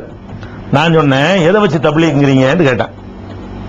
தப்லீக் மர்கஸ், அது தப்லீக் பள்ளி, அதுலதான் அவர் இமாமா இருக்கிறாரு, அதனால அவர் தப்லீக்னாரு. நான் சொன்னேன், ஒருவன் எங்க இமாமா இருக்கிறாங்கிறத வச்சுக்கிட்டு ஒருவனுடைய கொள்கையை தீர்மானிக்கிற ரொம்ப தமாசா இருக்குங்க. ஒருவன் என்ன பேசுகிறான், என்ன கொள்கையை மக்கள்கிட்ட எடுத்து வைக்கிறான், என்ன மாதிரி நடக்கிறான், அதை வச்சு அவன் கொள்கையை தீர்மானிங்க. அவன் எங்க இருக்கிறான்னு வச்சுக்கிட்டு என்ன செய்யக்கூடாது, தீர்மானிக்க கூடாது. ஒரு RSS காரன் கடையில் ஒரு முஸ்லீம் வேலை பார்த்தான்னு சொன்னா அவன் RSS காரன் சொல்லக்கூடாது. RSS கடையில் வேலை பார்ப்பான், அவன் அதுக்கு எதிராக வந்து வேலை செய்யறவனா இருப்பான். அதனால எங்க வேலை பார்க்கறது ஒரு ஆதாரமா, அவர் பரேலவிங்க இருக்கிற ஆதாரம் சொல்லவா, தூரமான ஆதாரம் வேணாம், உங்களுக்கு தெரிஞ்ச ஆதாரத்தை சொல்றேன். ஆதாரத்தை சொல்றேன், என்ன சொல்றேன், ஆம்புலன்ஸ் வழங்குற விழாவுல நீங்க எல்லாம் உட்கார்ந்து இருக்கிறீங்க, ஹைதர் பேசினார், இந்த வாவர்பள்ளி இமாமா இருக்கிற ஹைதர்ங்கிறவர் பேசுறார். என்ன பேசுறார் தெரியுமா, நபிகள் நாயகத்தை கனவிலும் நனவிலும் பார்ப்பதற்கு அல்லாஹ் நமக்கு அருள் செய்வானாக, எனக்குன்னு சொல்ல நமக்கு ஜவாஹிர்லா உள்பட எல்லாருக்கும் சேர்த்து நமக்கு அருள் செய்வானாக அப்படின்னு அவர் பேசுறார். இது அவர் பேச்சு, ஜவாஹிர்லா வச்சு கொண்டு பேசின பேச்சு. இதை அவர் மறுக்கவில்லை, நேரடியாக குற்றம் சுமத்தும் ஒத்துக்கொண்டாரு. அந்த மாதிரி வார்த்தையை அவர் பேசுகிறார். இப்ப நான் கேட்கிறேன், நம்ம கொள்கை, நம்ம தௌஹீத் ஜமாத் கொள்கை என்னன்னு கேட்டா, நபி ஸல்லல்லாஹு அலைஹி வஸல்லம் அவர்களை பொறுத்த வரைக்கும் கனவுல பார்க்க இயலாது. அவங்கள ஹயாத்தோட யார் பார்த்தாங்களோ அவங்க தான் கனவுல பார்க்க முடியும். கனவுலையும் பார்க்க இயலாது, நனவுலையும் பார்க்க இயலாது. இது நம்ம கொள்கை. தப்லீக் கொள்கை என்ன தெரியுமா, நபிகள் நாயகத்தை கனவுல பார்க்கலாம். இப்போ நம்ம கனவுல என்ன செய்யலாம், நபிகள் நாயகம் வருவாங்க என்பது தப்லீக் கொள்கை. பரேலவி கொள்கை என்ன தெரியுமா, இப்போ ரசூலுல்லாஹ் கண்ணுக்கு முன்னாடி பார்க்கலாங்கிறது. மூணு கோதரமா அங்க ரசூலுல்லாஹ் வருவாங்க, அந்த சபையில் நம்ம ரசூலுல்லாஹ் பார்க்கலாம். இப்ப நபிகள் நாயகத்தை வந்து நேருக்கு நேரா இன்றைக்கும் பார்க்கலாம் அப்படின்னு சொல்லக்கூடிய கொள்கை பரேலவி கொள்கை. அப்ப இவர் தப்லீக்காரரா இருந்தா என்ன சொல்லிருப்பார் தெரியுமா, நபிகள் நாயகத்தை கனவுல பார்க்க அல்லாஹ் பாக்கியம் தருவானாக அப்படின்னு சொன்னா அது தப்லீக் கொள்கை. கனவுலையும் தருவானாக, நனவிலையும் தருவானாக, நனவுலையும் ரசூலுல்லாஹ் பார்க்கலாம்னு தப்லீக்ல இருக்குதா? தப்லீக் ஜமாத்துடைய கொள்கை எந்த புத்தகத்தில் படிச்சீங்க? அதை ரசூலுல்லாஹ்வை நேருக்கு நேரம் பார்க்கலாம்னு. ஒருவன் வந்து அவன் வார்த்தையால் தான் அளவிடப்பட வேண்டும், அவன் இருக்கிற இடத்தை வைத்து அளவிடக்கூடாது. உங்களுடைய வார்த்தையை வச்சு உங்களை அளவிடுறோம், அந்த மாதிரி அளவிட வேண்டும். அதனால அவர் பேசுனது பரேலவி கொள்கை, உங்க முன்னாடி வச்சு பேசியிருக்கிறாரு. இதுக்கு மேல என்ன வேற சான்று, நீங்க என்ன லட்சம் பேர் விசாரிக்கிறதுங்கிற என்னத்தை விசாரிச்சு போட்டீங்க, என்ன எங்க பணியாற்றாரு பெரிய கண்டுபிடிச்சிருக்கு, பெரிய விசாரிக்கலாம் தேவையில்லை. ஊர்ல எவனை கேட்டாலும் எந்த பள்ளியில இமாமா இருக்காருன்னா உடனே போன போட்டு சொல்லி பெரிய விசாரணை எது, எந்த பள்ளியில இமாமா இருக்கு கண்டுபிடிச்சிட்டாரு அவர், அந்த பள்ளி எப்படிப்பட்டு கண்டுபிடிச்சிட்டாங்களாம். இதைத்தானே கண்டுபிடிச்சிய, அவன் கொள்கை எதுன்னு உங்களை வச்சுக்கிட்டு மூஞ்சில் அடிச்ச மாதிரி சொல்லிட்டு போயிருக்கான். அதை விட்டு அவரு பரேலவி இல்ல, பரேலவி தான், இது பரேலவி கொள்கை தான். இந்த கொள்கை தப்லீக்ல நிரூபிச்சுட்டு வாங்க நீங்க. தப்லீக் கொள்கையில ரசூலுல்லாஹ் இப்ப கண்ணுக்கு முன்னாடி நேருக்கு நேரம் பார்க்கலாம்னு சொன்னார்கள்னா அதுக்குரிய ஆதாரத்தை நீங்க காட்டணும். அதனால அந்த விஷயமும் அடிபட்டு போயிடுது. மேலப்பாளையம் ஆம்புலன்ஸ் வழங்குற நிகழ்ச்சியில பரேலவியான ஹைதர் அலியையும் சம்சுல்ஹாவையும் ஒரு மேடையில் பேச வைப்பது சம்பந்தமான பிரச்சனை வருது இல்லையா, அதை நியாயப்படுத்துவதற்காக வேண்டி ஜவாஹிருல்லா என்ன ஒரு ஆர்குமெண்ட் வைக்கிறாருன்னு கேட்டா, 1995ஆம் ஆண்டு முதல் மாநாடு நடந்தது, தமுகவுடைய முதல் மாநாடு. அது எக்மோர்ல, சென்னை எக்மோர்ல உள்ள இம்பீரியல் ஹோட்டல்ல நடக்குது. அதில் உள்ள சிராஜ் மஹால்ங்கிற ஒரு மண்டபத்தில் நடக்கிறது. அந்த மண்டபத்தில் பேசும் பொழுது ஒருவர் பேசும் பொழுது அப்துல் கார் ஜீலானி அவர்களுடைய துவா பரக்கத்தால் அப்படின்னு பேசினாரு. அப்ப பிஜே எல்லாம் மேடையில் இருந்தாரு, அதுக்கு பதில் கொடுக்கல. ஏன்னா பல தரப்பட்ட கருத்து உடையவங்க இருப்பாங்க, அவங்கவுங்க கருத்தை அவங்க சொல்லுவாங்க என்பதனால் அதுக்கு பதில் கொடுக்கல அப்படிங்கிற மாதிரி ஒரு கருத்தை இங்க விதைக்கிறார் ஜவாஹிர்லா. அவருக்கு உண்மை தெரியாமல் அப்படி சொல்லுகிறாரா அல்லது தெரிஞ்சு மறைக்கிறாரான்னு எனக்கு தெரியல. ஏன்னா உண்மை தெரியாம இருக்க வாய்ப்பு இருக்கிறது. அந்த இம்பீரியல் ஹோட்டல்ல நடக்கிற மாநாடு நடக்கும் பொழுதெல்லாம் குணங்குடி அனிபா தலைவரா இருந்தார், பொதுச் செயலாளர் இன்ஜினியர் அப்துல் சமத் இருந்தார், நான் அமைப்பாளராக இருந்தேன். அந்த மாதிரி நாங்கள் தான் மேடையில் இருந்து கொண்டிருக்கிறோம். இவர் மேடையில் இருந்தாரா இல்லையான்னு எனக்கு தெரியல. ஆனால் நடந்தது என்னங்கிறத அவர் விட்டுட்டு சொல்றதுனால இருந்திருக்க மாட்டாரா மறைக்கிறாரான்னு நம்ம யோசிக்க வேண்டியிருக்கு. இந்த ஆள் பேசிவிட்டார். அந்த கூட்டத்தில் என்ன பண்றாரு, அப்துல் கார் ஜீலானி துவா பரக்கத்தால்னு ஒருத்தர் பேசிட்டார். பேசின உடனே மேடையில் இருக்கிற இன்ஜினியர் அப்துல் சமத் சாஹிப் அவர்கள் கோவப்பட்டு எந்திரிச்சு அப்துல் கார் ஜீலானி துவா பரக்கத்தால் சொல்றான், என்ன இது பேசுறேன், விடக்கூடாது, கண்டிக்க போறேன், மறுக்க போறேன்னு எந்திரிக்கிறார். குணங்குடி அனிபா என்ன பண்றாருன்னு கேட்டா அமைதிப்படுத்துறார். கூப்பிட்டது அசிங்கப்படுத்தக்கூடாது அப்படின்னு பேசுகிறார். அங்க சொல்லணும் சொல்லக்கூடாது போகணும் பெரிய ஆர்குமெண்ட் நடக்கிறது. ரெண்டு குரூப்பா நின்றுகிட்ட சண்டை போடுறோம், சொல்லத்தான் வேணும் சொல்லத்தான், அது எப்படி சொல்றது, எல்லாருக்கும் பொது நம்ம சொல்லி கூப்பிட்டோமே இப்படிங்கிற மாதிரி பேச்சுவார்த்தையில் நடக்கிறது. கடைசி அங்கே ஒரு அக்ரிமெண்ட் நடக்குது. என்ன அக்ரிமெண்ட், இப்ப கூப்பிட்டு விட்டோம், இனிமே இந்த பரேலவி கருத்தை இப்படி பேசக்கூடியவர்களை எல்லாம் கூப்பிடுறது கடைசியா இருக்கட்டும், இனிமே கூப்பிட வேண்டாம் அப்படின்னு ஒரு முடிவு எடுத்ததனால் அது விமர்சிக்காமல் விடப்பட்டுச்சு. அந்த முடிவு எடுத்ததை இவர் சொல்லாம இருக்கிறாரு, தெரியலையா மறைக்கிறாரா? அந்த முடிவு இன்ஜினியர் அப்துல் சமத் சாஹிப் அந்த தப்பு கண்டவனும் கொதிச்சு போய் வந்தார். நான் பதில் சொல்லதான் எப்படி அந்த சிறுக்க பேச விட்டுறீங்க அப்படி வந்தார்.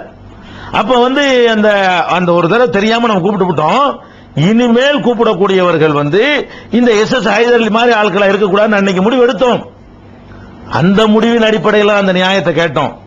அதனாலதான் ஜவாஹிர்லா ஒத்துக்கொள்றாரு. நிர்வாக கமிட்டி கூட்டத்தில் ஹைதர் கூப்பிட்டு தப்புதான் என்று நிர்வாகக்குள்ள நாங்க ஒத்துக்கிட்டோம்னு சொல்றாரு. தப்புதானே ஒத்துக்கிட்டீங்க? அந்த சீர்ல சொல்றாரா?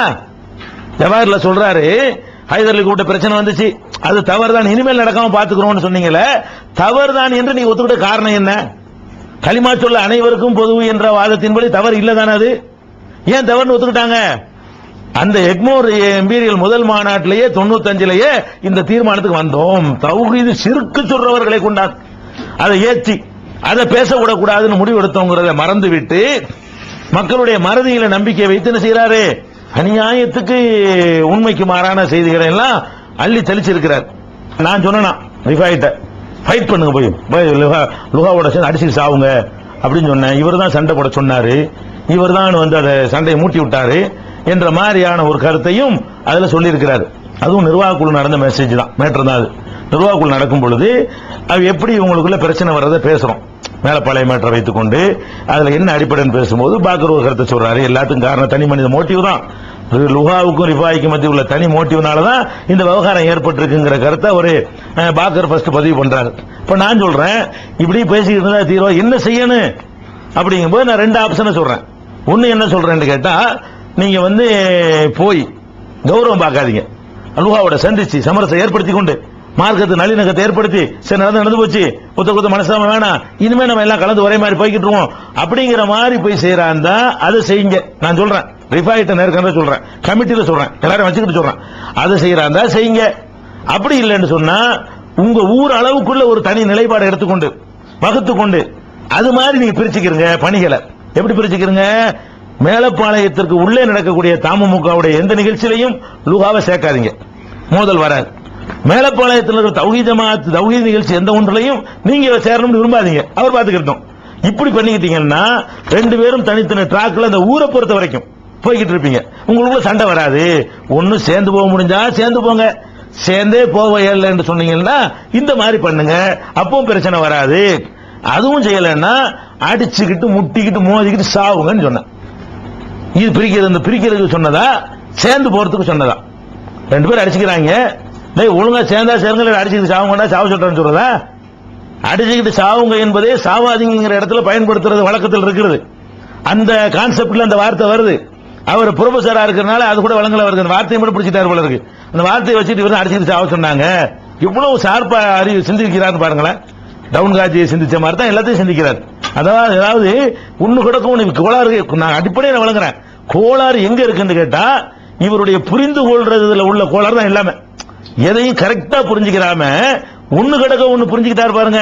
அதுதான் இவ்வளவுக்கும் அடிப்படையா இருந்து கொண்டே இருக்குன்னு நான் விளங்குறேன். சொன்ன வார்த்தையை வச்சு பார்க்கும்போது ரிஃபாய் லுகா மேட்டு வரும்போது சொல்றாரு, ரிஃபாய் லுகாவை விட ரிஃபாய் அவர்கள் அண்ணனுக்காக ஜெயினுலாபீனுக்காக தண்டனை ஏற்றுக்கொண்டவர், பெரிய தியாகம் செய்தவர், இப்படி எல்லாம் சொல்லி இணைஞ்சிருக்காரு. அதனால நான் ரிஃபாய் பக்கம் நிக்க வேண்டும் என்று அவர் சொல்ல வருகிறார். லுகா எனக்கு ஒன்னும் செய்யாத மாதிரியும், ரிஃபாய் தான் எனக்கு ரொம்ப பெரிய தியாகம் செஞ்ச மாதிரியும், அதனால நான் அவர் பக்கம் நின்றுக்க வேண்டும் அப்படிங்கிற ஒரு தோரணையில் அந்த வார்த்தை யூஸ் பண்ணுகிறார். வாஸ்தவம் தான், ரிஃபாய் எனக்கு நெருக்கமானவர் தான், எனக்காக பல தியாகங்கள் செஞ்சிருக்கிறார் தான். லுகா கூட அப்படி செஞ்சது இல்லதான். லுகா எனக்கு எதிராக கூட துபாயிலாம் போய் பிரச்சாரம் பண்ணார் என்றெல்லாம் நோட்டீஸ் எல்லாம் வந்துச்சு. அவ்வளவுதான் லுகாவுக்கு எனக்கும் உள்ள விஷயம். லுகா பல விஷயங்களை நான் கண்டிச்சிருக்கிறேன்.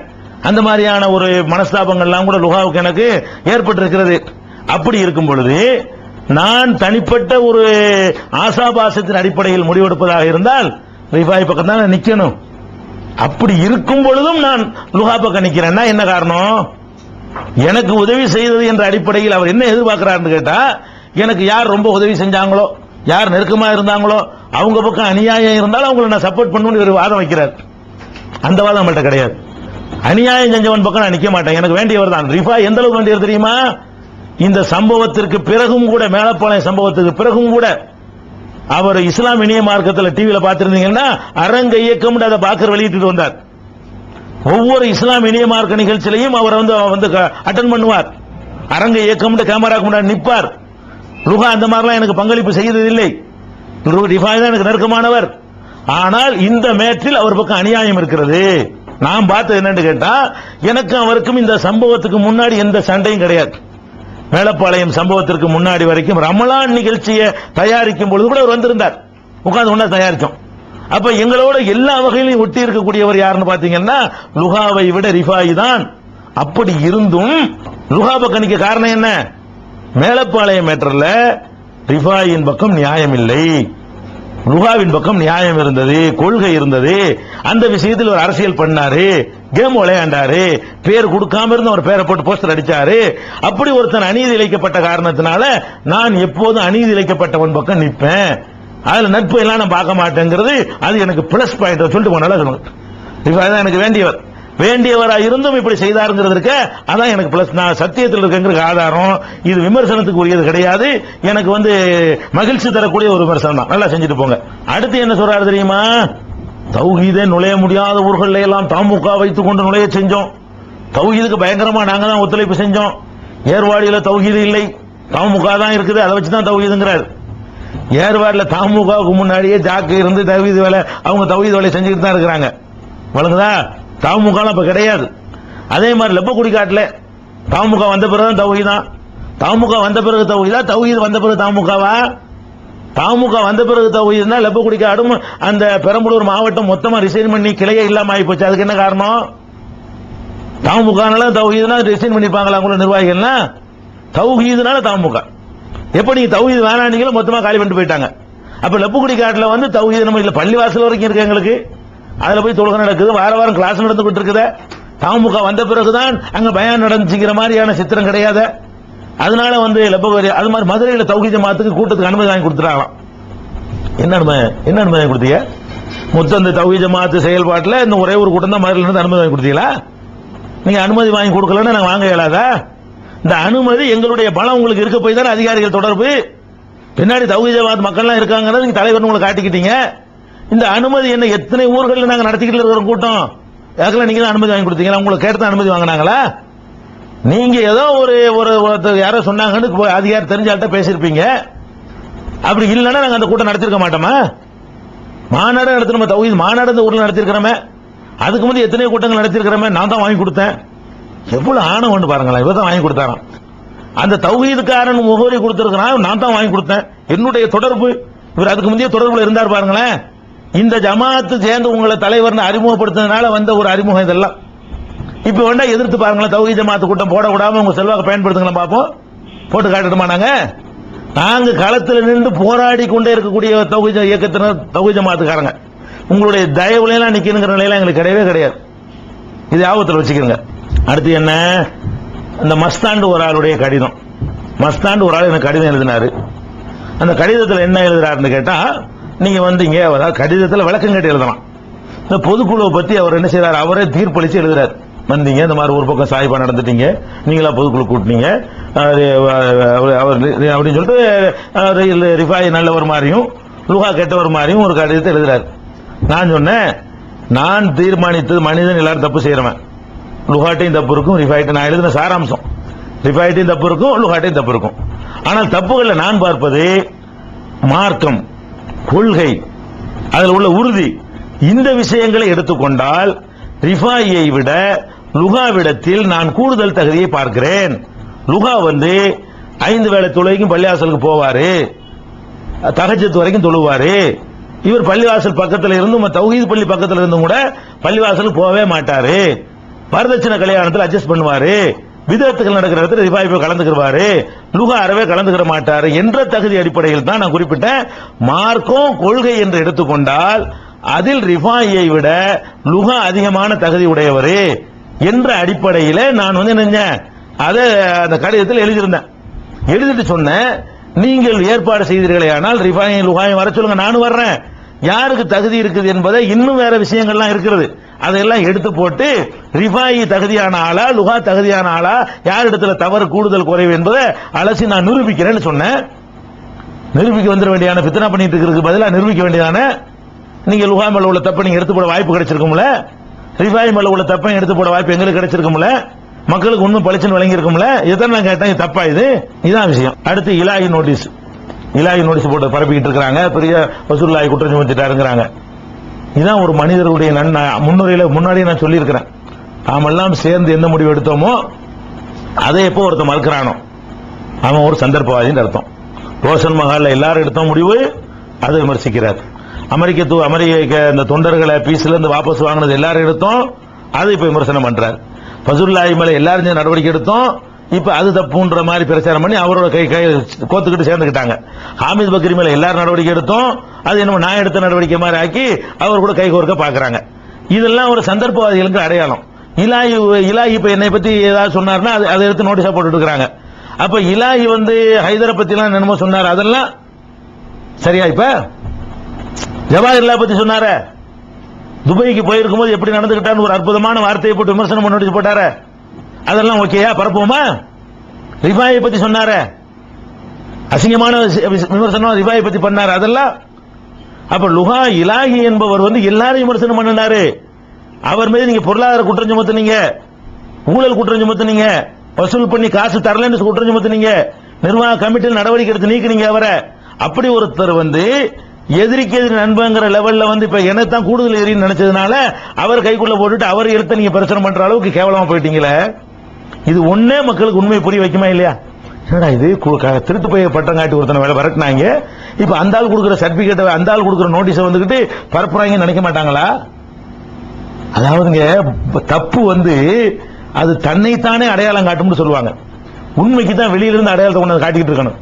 பொய் இருக்கு பாருங்களேன், அதுவே அது தன்னைத்தானே காட்டிக்கிட்டு நான் தான் பொய் தான், நான் உண்மை இல்ல அப்படின்னு அதுவே பேசுற மாதிரி உளரும். அதனுடைய எடுத்துக்காட்டு தான் என்னது, நாம சேர்ந்தெடுத்த எல்லாத்தையும் மறுக்கிறது, எல்லாத்தையும் செஞ்சு இவன் இருந்தனால இப்படி செஞ்சோம், இவன் இல்லாட்டி செஞ்சிருக்க மாட்டோம், இவன் இல்லாட்டி ஆமி பக்கர் நீக்கி இருக்க மாட்டோம், இவன் இல்லாட்டி வசூல்லாஹி நீக்கி இருக்க மாட்டோம், இவன் இல்லாட்டி ரோஷன் மஹால்ல என்னைய அந்த நிலைக்கு உண்டாக்குன்னு நீங்க, அந்த கருத்தை விதைச்சது நீங்க. இப்ப என்ன பண்றீங்க? இவன் தான் எல்லாத்துக்கும் காரணம் இப்ப தலையை தூக்கி போட்டுவிட்டு, உலகத்துல இல்லாத விஷயம், ஒருத்தர் வெளியே வந்தான்னா வெளியே வந்தவன் தான் அவங்க தலையில பழிய போடுவான். வெளியே நிக்கிற ஏன் மேல நீங்க ஏக்கம் பழிய போடுது. அடுத்து ஒண்ணு சொல்றாரு, அதாவது உணர்வு கலர்ல வர்றது. அடுத்து என்ன செய்யறாரு? உணர்வு கலர்ல வந்துச்சு பாத்தீங்களா இல்லையா? கலர்ல வர்றது நீங்க எல்லாம் எவ்வளவு விரும்புனீங்க, மக்களுடைய குஷிப்படுத்துறாங்களாம். கலர்ல வர்ற இவனுக்கு இலகம் வகையா வந்துச்சு, முன்னாடி கலர்ல வர போகுது, வந்த பிறகு கேட்டா அப்பதான் ஆமான்னு தான் சொல்லுவான். ஒவ்வொரு இஷ்யூவும் கலர்ல வரணுமான்னு கேட்டா ஆமான்னு தான் சொல்லுவான். இது பெரிய பாயிண்ட். சரி வாங்க, கலர்ல வர்ற மேட்ரு என்ன? உணர்வுல நீங்கள் கலர்ல வெளியிட வேண்டும் என்று முடிவு செய்த நேரத்தில் எவ்வளவு இருப்பு இருக்குன்னு சுலைமான் ஆஜாட்ட நான் கேட்கிறேன். 60,000 ரூபாய் இருக்குங்கிறார். உணர்வுல மொத்த இருப்பு எவ்வளவுங்க? 60,000 ரூபாய். எத்தனை பேருக்கு சந்தாக்கள் அனுப்ப வேண்டி இருக்கிறது? பணம் இல்லாம வச்சிருக்கிறீங்க. அப்ப கலர்ல போடணும்னு என்கிட்ட கேட்கும் பொழுது நான் சொல்றேன், கலர்ல போடுறான்னா அதுக்கு 16 ரூபாய் கூடுதலா செலவாகும், 16,000 ரூபாய். அதே காசுக்கு விற்க போறோம், நஷ்டப்படும். கூட காசுக்கு வித்தா கூட நஷ்டப்படும், அந்த அளவுக்கு வித்தியாசம் இருக்கு ரேட்ல. அதனால என்ன பண்ணும்? கலர்ல போட்டா பட்ஜெட்ல இல்ல. பணம் இருந்தா கலர்ல போடுறதுக்கு நம்ம மறுத்துக்க மாட்டோம், பட்ஜெட் இல்லன்னு சொல்றோம். இல்ல அந்த ஒரு எஸ்டி கார்கோ காரங்க வந்து அதை ஏத்துக்கிட்டாங்க, யாரோ ஏத்துக்கிட்டாங்கன்னு சொன்னாங்க. ஏத்துக்கிட்டு அல்ஹம்துலில்லாஹ் போடுங்கன்ட்டேன். கலர்ல வந்துச்சு. இதுல என்ன தவறுன்றீங்க? ஒரே ஒரு ஆளுக்கு மட்டும் கலர்ல வர்றது பிடிக்கவில்லை. ஒரே ஒரு ஆளுக்கு கலர்ல வர்றது பிடிக்கலன்னா 4 நாள் டிவியில பாக்கர் போட்டார, இந்த ஒரே ஒரு ஆள் நிகழ்ச்சியை ரத்து பண்ணிவிட்டு நான் பாக்கர்ட்ட ஃபைட் பண்ணிருப்பேன். பாக்கரு, நீங்க மார்க் நிகழ்ச்சி தான் போடுறது, என்ன வந்து நீங்க வந்து பயன்படுத்திட்டு இருக்கிறீங்க, இதெல்லாம் போட்டீங்கன்னா நம்ம இனிமே நமக்கு சரிப்பட்டு வர நான் சொல்லிருப்பேன்ல. அவரும் இப்ப நம்மளோட தான் இருக்காரு, அவருக்கு அந்த எண்ணம் தானே இருக்கு கலர்ல போடக்கூடாது, அவரும் போட்டிருக்க மாட்டார்ல. 4 நாள் அந்த பேரணிய நீங்க ஒரு 20 படம் போட்டிருப்பீங்களா கலர்ல? அவர் 20 லட்சம் படத்துக்கு சமமா போட்டார் 4 நாளும். உங்கள்ட்ட காசு வாங்கல, அதுக்கு விளம்பரம் பண்ணாரு, அதுக்கு நீங்க தமுக காசு கொடுக்கணும். அந்த மனுஷனுக்கு இந்த பேரணி வகையில மாத்திரம் பல லட்சக்கணக்கான ரூபாய்கள் நீங்கள் கொடுக்க வேண்டி இருக்கிறது. கணக்கு போட்டா அல்லாவுக்கு அவர் எதுவும் வாங்கலது.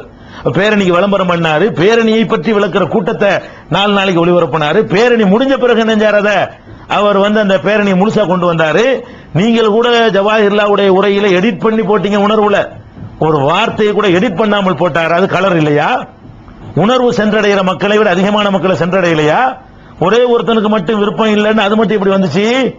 உணர்வு செய்த தாக்கத்தை விட அதிகமான தாக்கத்தை செஞ்சது வந்து பாக்கருடைய வேலை தானே செஞ்சிச்சு. அவர் தானே கேமராவில் எடுத்தாரு, அவர் தானே ஷூட் பண்ணாரு, அவர் தானே சிடி ஆக்குறதுக்கு உதவியா இருந்தார் உங்களுக்கு.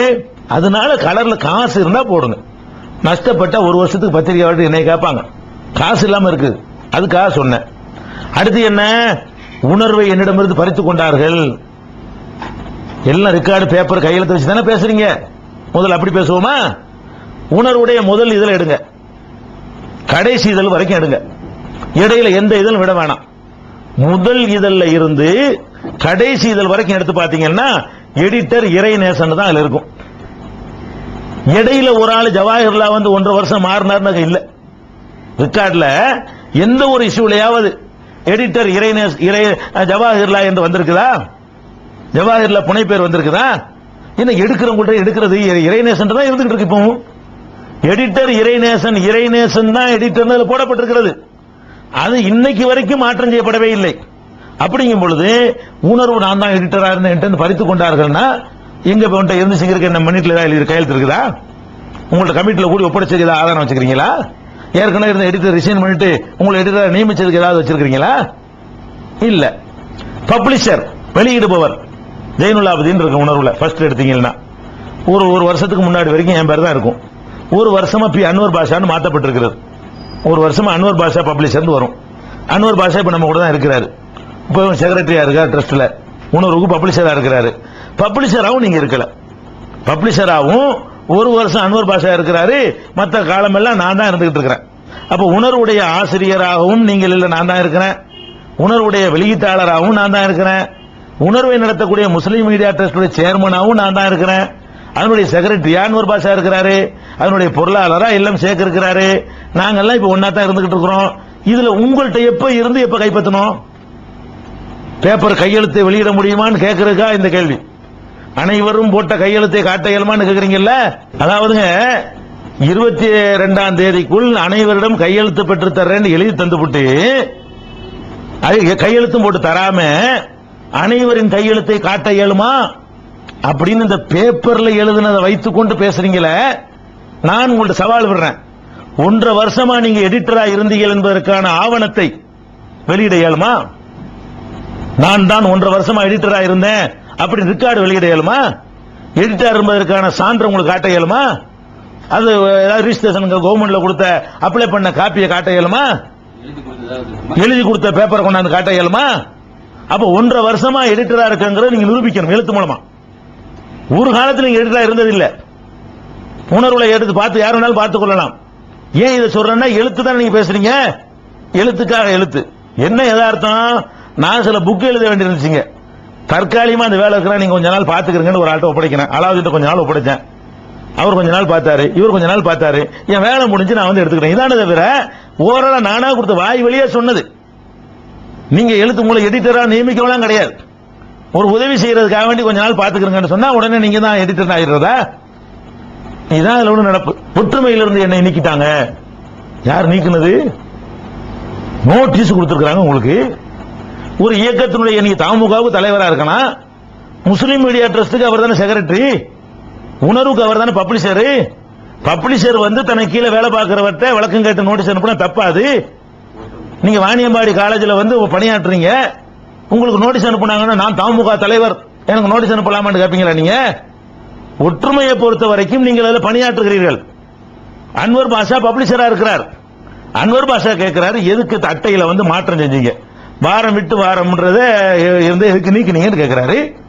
இதுக்கு பொதுக்குழு கூட்டிட்டு விளக்கம் சொல்லிக்கிட்டு தெரியுறீங்க. நீங்க செயற்குழு கூட்டி சம்பந்தப்பட்டவனுக்கு எழுத்துல இருந்து விளக்கத்தை கொடுங்களேன். கொடுத்தா பிரச்சனை முடிஞ்சு இருக்குமே. பின்னாடி இருக்குது முன்னாடி இருக்கு, இந்த பாருங்க வாரம் விட்டு வாரம் இருக்குன்னு காட்டுறீங்களே, அதை ஏன் பதிலா சொல்ல மாட்டேங்கிறீங்க? என்ன நீங்க நினைக்கிறீங்க? நான் யாருக்கும் பதில் சொல்ல கடமைப்பட்டவன் இல்ல. அதான் அதுக்கு அர்த்தம். ஒரு பப்ளிஷர் விளக்கம் கேட்டாருன்னா விளக்கம் நீங்க இது மாதிரி எழுதிருந்தீங்க, இந்த அந்த நோக்கம் இல்ல, இந்த இருக்குன்னு சொல்றதானே ஒரு நல்ல நேர்மையானவனுக்கு அழகு. விளக்கம் கேட்கிற உரிமை அவருக்கு இல்லைங்கிறீங்களா? தமுக தலைவர் என்ற முறையில் நீங்க விளக்கம் கேட்டு லுகாவுக்கு நோட்டீஸ் அனுப்புவீங்க, சம்சுல் லுகாவுக்கு. உங்க மீது நீங்க ஒரு தப்பு செஞ்சிட்டீங்கன்னு உங்களை நிர்வகிக்கக்கூடிய ஒருத்தர், முஸ்லீம் மீடியா நிர்வகிக்கக்கூடிய ஒருத்தர் கேள்வி கேட்டாருன்னா பொதுமக்களை கூட்டிட்டு அழுவீங்களா? பதில் சொல்லுங்க. பதில் நீங்க சொல்லாதனால நீங்க தன்னால விலகிட்டீங்க. பதில் சொல்லி இருந்தாலும் பதில ஏத்திருப்பாங்க, ஏதாவது முடிவு எடுத்திருப்பாங்க. உங்கள்ட்ட ரிப்ளை வரல. ஒற்றுமையில இருந்து உங்களை நீக்கல் விளக்கம் தான் கேட்டாங்க. அந்த டைம் கடந்து போனதால இப்ப அதனால நீங்க இல்லாம போயிட்டீங்களே தவிர இதுவும் தவறான ஒரு தகவல். விளக்கம் கேட்கிற எப்பவுமே குற்றமாகாது. அடுத்து என்ன? இந்த உணர்வு என்பது தமுகவுக்காகத்தான் ஆரம்பிக்கப்பட்டது. அது தமுகவுக்கு சொந்தமான பத்திரிகை அப்படின்னு சொல்லி மக்களுடைய மறதியில ரொம்ப நம்பிக்கை வச்சு பொய் சொல்வதிலையும் சுப்ஹானல்லாஹ். இன்னைக்கு சாட்சிகள் உசுரோட இருந்துகிட்டு தானே இருக்கிறாங்க. அவங்களாம் மூத்த போலைய எவ்வளவு பொய் சொல்றீங்க. உணர்வு தமுகவுக்கு ஆரம்பிச்சோம். தமுக ஆரம்பிக்கும் பொழுது அதை கடுமையா எதிர்த்த இயக்கம் எதிர்த்த ஜாக், எல்லாருக்கும் உங்களுக்கு தெரியும். ஜாக்கு தான் தமுக கடுமையா எதிர்த்துச்சு. ஏன்னா நான் அதுக்கு வர்றதுனால தௌஹீத் ஆட்கள்லாம் கொஞ்சம் மாறிடுவாங்க என்று பயந்து கொண்டு அவர்கள் தமுகவை எதிர்த்தார்கள். அந்த ஜாக் இயக்கத்தினுடைய பொதுச் செயலாளர் யார் தெரியுமா? சி ரஃபீக் அகமது. அன்னைக்கு ஜாக்குடைய தலைவர் கமாலதி மதனி, ஜாக்குடைய பொதுச் செயலாளர் ரஃபீக் அகமது தமுகவை எதிர்க்கிறார். அவர்தான் நமக்கென்று ஒரு பத்திரிகை வேண்டும் என்பதற்காக இந்த முஸ்லீம் மீடியா ட்ரஸ்டுக்கான கூட்டத்தை கூட்டுகிறார். அவர் பேரில் தான் அழைப்பு அனுப்பப்படுகிறது. அவர் தான் எல்லா மக்களையும் அழைக்கிறார். அவர் அந்த தமுகவுக்காக இருக்குமே. ஆனால் ரஃபீக் அகமது எப்படி கூட்டிருப்பாரு? அத நீங்க எல்லாம் கூட்டிருப்பீங்க. குணங்குடி ஹனீஃபாவில் அந்த கூட்டத்தை கூட்டிருப்பாரு. இல்லாட்டி இன்ஜினியர் அப்துல் சமது பொதுச் செயலாளர் அவர்ல கூட்டிருப்பாரு. இல்ல அமைப்பாளர் நான்ல கூட்டிருப்பேன். அந்த கூட்டத்தை கூட்டினவர் யாருன்னு கேட்டா ஜாக்குடைய பொதுச் செயலாளர். தமுக கூடாது என்று சொல்லக்கூடிய பொதுச் செயலாளர் தான் நம்மளை எல்லாம் கூட்டுறாரு. நமக்கு ஒரு பத்திரிகை வேணும், தப்பு தப்பா செய்திகளை போடுறாங்க, ஒரு நாளிதழ் அளவுக்கு வரணும், அப்புறமேல ஒரு மீடியா டிவி வளர்க்கணும், ப்ரோக்ராம் கொண்டு போகணும் அப்படின்னு அக்கறை கொண்டு கூட்டுறாங்களே. ரஃபீக் அகமது அதை கூட்டினார் என்பதில் இருந்த அது தமுகவுக்கு ஆரம்பிக்கப்பட்டது இல்ல. நம்ம எல்லாம் நிர்வாகியா இருந்தனால தமுக செய்தியில போட்டுக்கொண்டோம். இதுதான் யதார்த்தமா உள்ளது. அந்த இதுல முதல் சேர்மன் யாரு? தமுகவுக்காகத்தான் அது ஆரம்பிக்கப்பட்டுச்சுன்னு சொன்னா தமுகவுடைய தலைவர் குணங்குடி ஹனீஃபாவுக்கு சேர்மனா இருந்திருக்கானு, அதனுடைய செக்ரட்டரி அப்துல் சமதுல சேர்மனா இருந்திருக்கானு, இல்ல அமைப்பாளராகிய நான்ல சேர்மனா இருந்திருக்கானு. எஸ்.எம். பாஷா சேர்மன். எஸ்.எம். பாஷா பிஜேபி சேர்ந்திருக்காரு.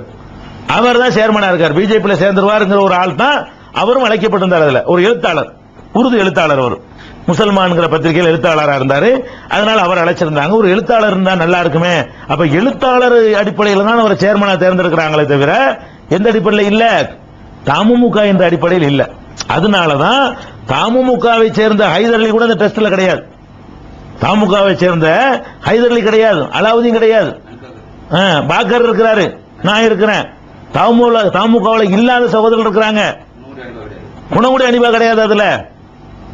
அப்ப தமுமுகவுக்காக ஆரம்பிக்கப்பட்டது அல்லது, அது ஒரு நமக்குன்னு ஒரு நாளிதழ் வேணும் என்பதற்காக வேண்டி ரஃபீக் அகமது ஜாக்குடைய பொதுச் செயலாளர் 25,000 ரூபாய் கொடுத்து துவக்கி வைக்கிறார். அவர் அந்த டெஸ்ட் ஆரம்பிச்சு வைக்கிறார்.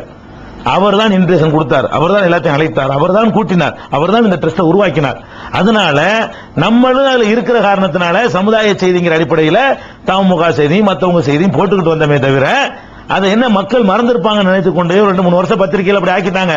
அவர் வந்தது போனது திண்டது உண்ணது காரைக்காலுக்கு போனார் கலந்துரையாடல் பண்ணினார் இப்படி எழுதி எழுதி உண்டாக்கிட்டு வந்ததுனால வரலாறு தெரியாதவங்க அப்படி தப்பா நினைக்குவாங்க. முஸ்லீம் மீடியா ட்ரஸ்ட் தமுகவுக்கு ஆரம்பிக்கப்பட்டதே இல்லைங்க. நமக்கு ஒரு டெய்லி பத்திரிகை நோக்கி போகணும், அதான் அதனுடைய நோக்கம், அதுக்கு ஆரம்பிக்கப்பட்டது. இன்னொன்னு சொல்றாரு, கௌத் அலி அப்படிங்கிறவரை அலாவுதீன் தனியா விசாரித்தாரு. நாங்க 2 பேரும் தான் விசாரிக்க வேண்டும் என்று கமிட்டியில முடிவு செஞ்சோம். தனியா அலாவுதீன் விசாரிச்சுட்டாருன்னு சொல்றாரு. தனியா அலாவுதீன் விசாரிச்சார்ல, தனியா விசாரிக்கிறது ஒரு டேட்டை பிக்ஸ் பண்ணது யாரு? 2 பேரும் சேர்ந்து பண்ணீங்க. அந்த டேட்ல நீங்க இல்லாம போயிட்டீங்க. அப்ப அலாவுதீன் மட்டும் இருக்கிறார். 2 பேரும் சேர்ந்து பிக்ஸ் பண்ணி விட்டு பிக்ஸ் பண்ண ஒரு ஆள் வரல என்று சொன்னா இருக்கிறவர் விசாரிப்பது எந்த வகையிலும் தப்பு கிடையாது. அது கௌத் அலி விசாரிச்சார். ஆனால் நீங்களே நிர்வாக கமிட்டியில் சொன்னீங்க, சீட்லையும் சொல்லி இருக்கிறீங்க, பொதுக்குழுக்கள் சொல்லிட்டு இருக்கிறீங்க, ஜுனைதை கூப்பிட்டு தனியா விசாரிச்சாண்டு. ஜுனைத 2 பேரும் விசாரிச்சிட்டீங்க, யாருன்னு சொல்ல மாட்டேன்ட்டாரு. தனியாக நான் ஜுனைதை விசாரிச்சு தனியா எப்படி விசாரிக்கலாம்? 2 பேர் தானே விசாரிக்கணும். 2 பேர் விசாரணை குழுன்னு போட்ட பிறகு தனியா விசாரிச்சேன்னு வெக்கமில்லாம சொல்றீங்களே, அதுதான் ஜவாஹிர்லா. எதை விமர்சிப்பாரு செய்வார் அவர். கௌத் அலியை தனியா விசாரிச்சாரு தப்பும் பாரு, நான் தனியா ஜுனைதை விசாரிச்சேன்னு சொல்லுவாரு. இதை உன்னிப்பா கவனிக்கிறவங்களுக்கு வழங்கும். இப்படியான உளறி கொட்டி தன்னைத்தானே கேவலப்படுத்திக் கொண்டிருக்கிறார். அதான் நான் சொல்ல வேண்டிய விஷயமா இருக்கு. காதர் மைதி விஷயம் பாருங்களேன். ஒரு நிர்வாக கமிட்டியில அல் முஸ்தஷார் மூத்தமனுங்கிறாங்க ரசூல் ஸல்லல்லாஹு அலைஹி வஸல்லம். ஒரு 10 பேர் கூடி ஆலோசனை செய்யும் பொழுது அந்த ஆலோசனையில் தெரிவிக்கிற கருத்துக்கள் அத்தனையும் அமானிதம். ஒரு ஆலோசனை கேட்கும்போது கூட குறை உள்ளதெல்லாம் சொல்லத்தானே செய்வோம். ஒரு 10 பேர் கூடுறோம், இப்ராஹிம்ங்கிற ஒரு ஆளை பத்தி உதாரணத்துக்காக பேச வேண்டி இருக்கிறது. அப்ப என்ன செய்வோம், மசூரா பண்ணும் பொழுது அவருடைய நல்லது கெட்டது எல்லாத்தையும் அக்கு வேற ஆணி வேற பேசுவோம்.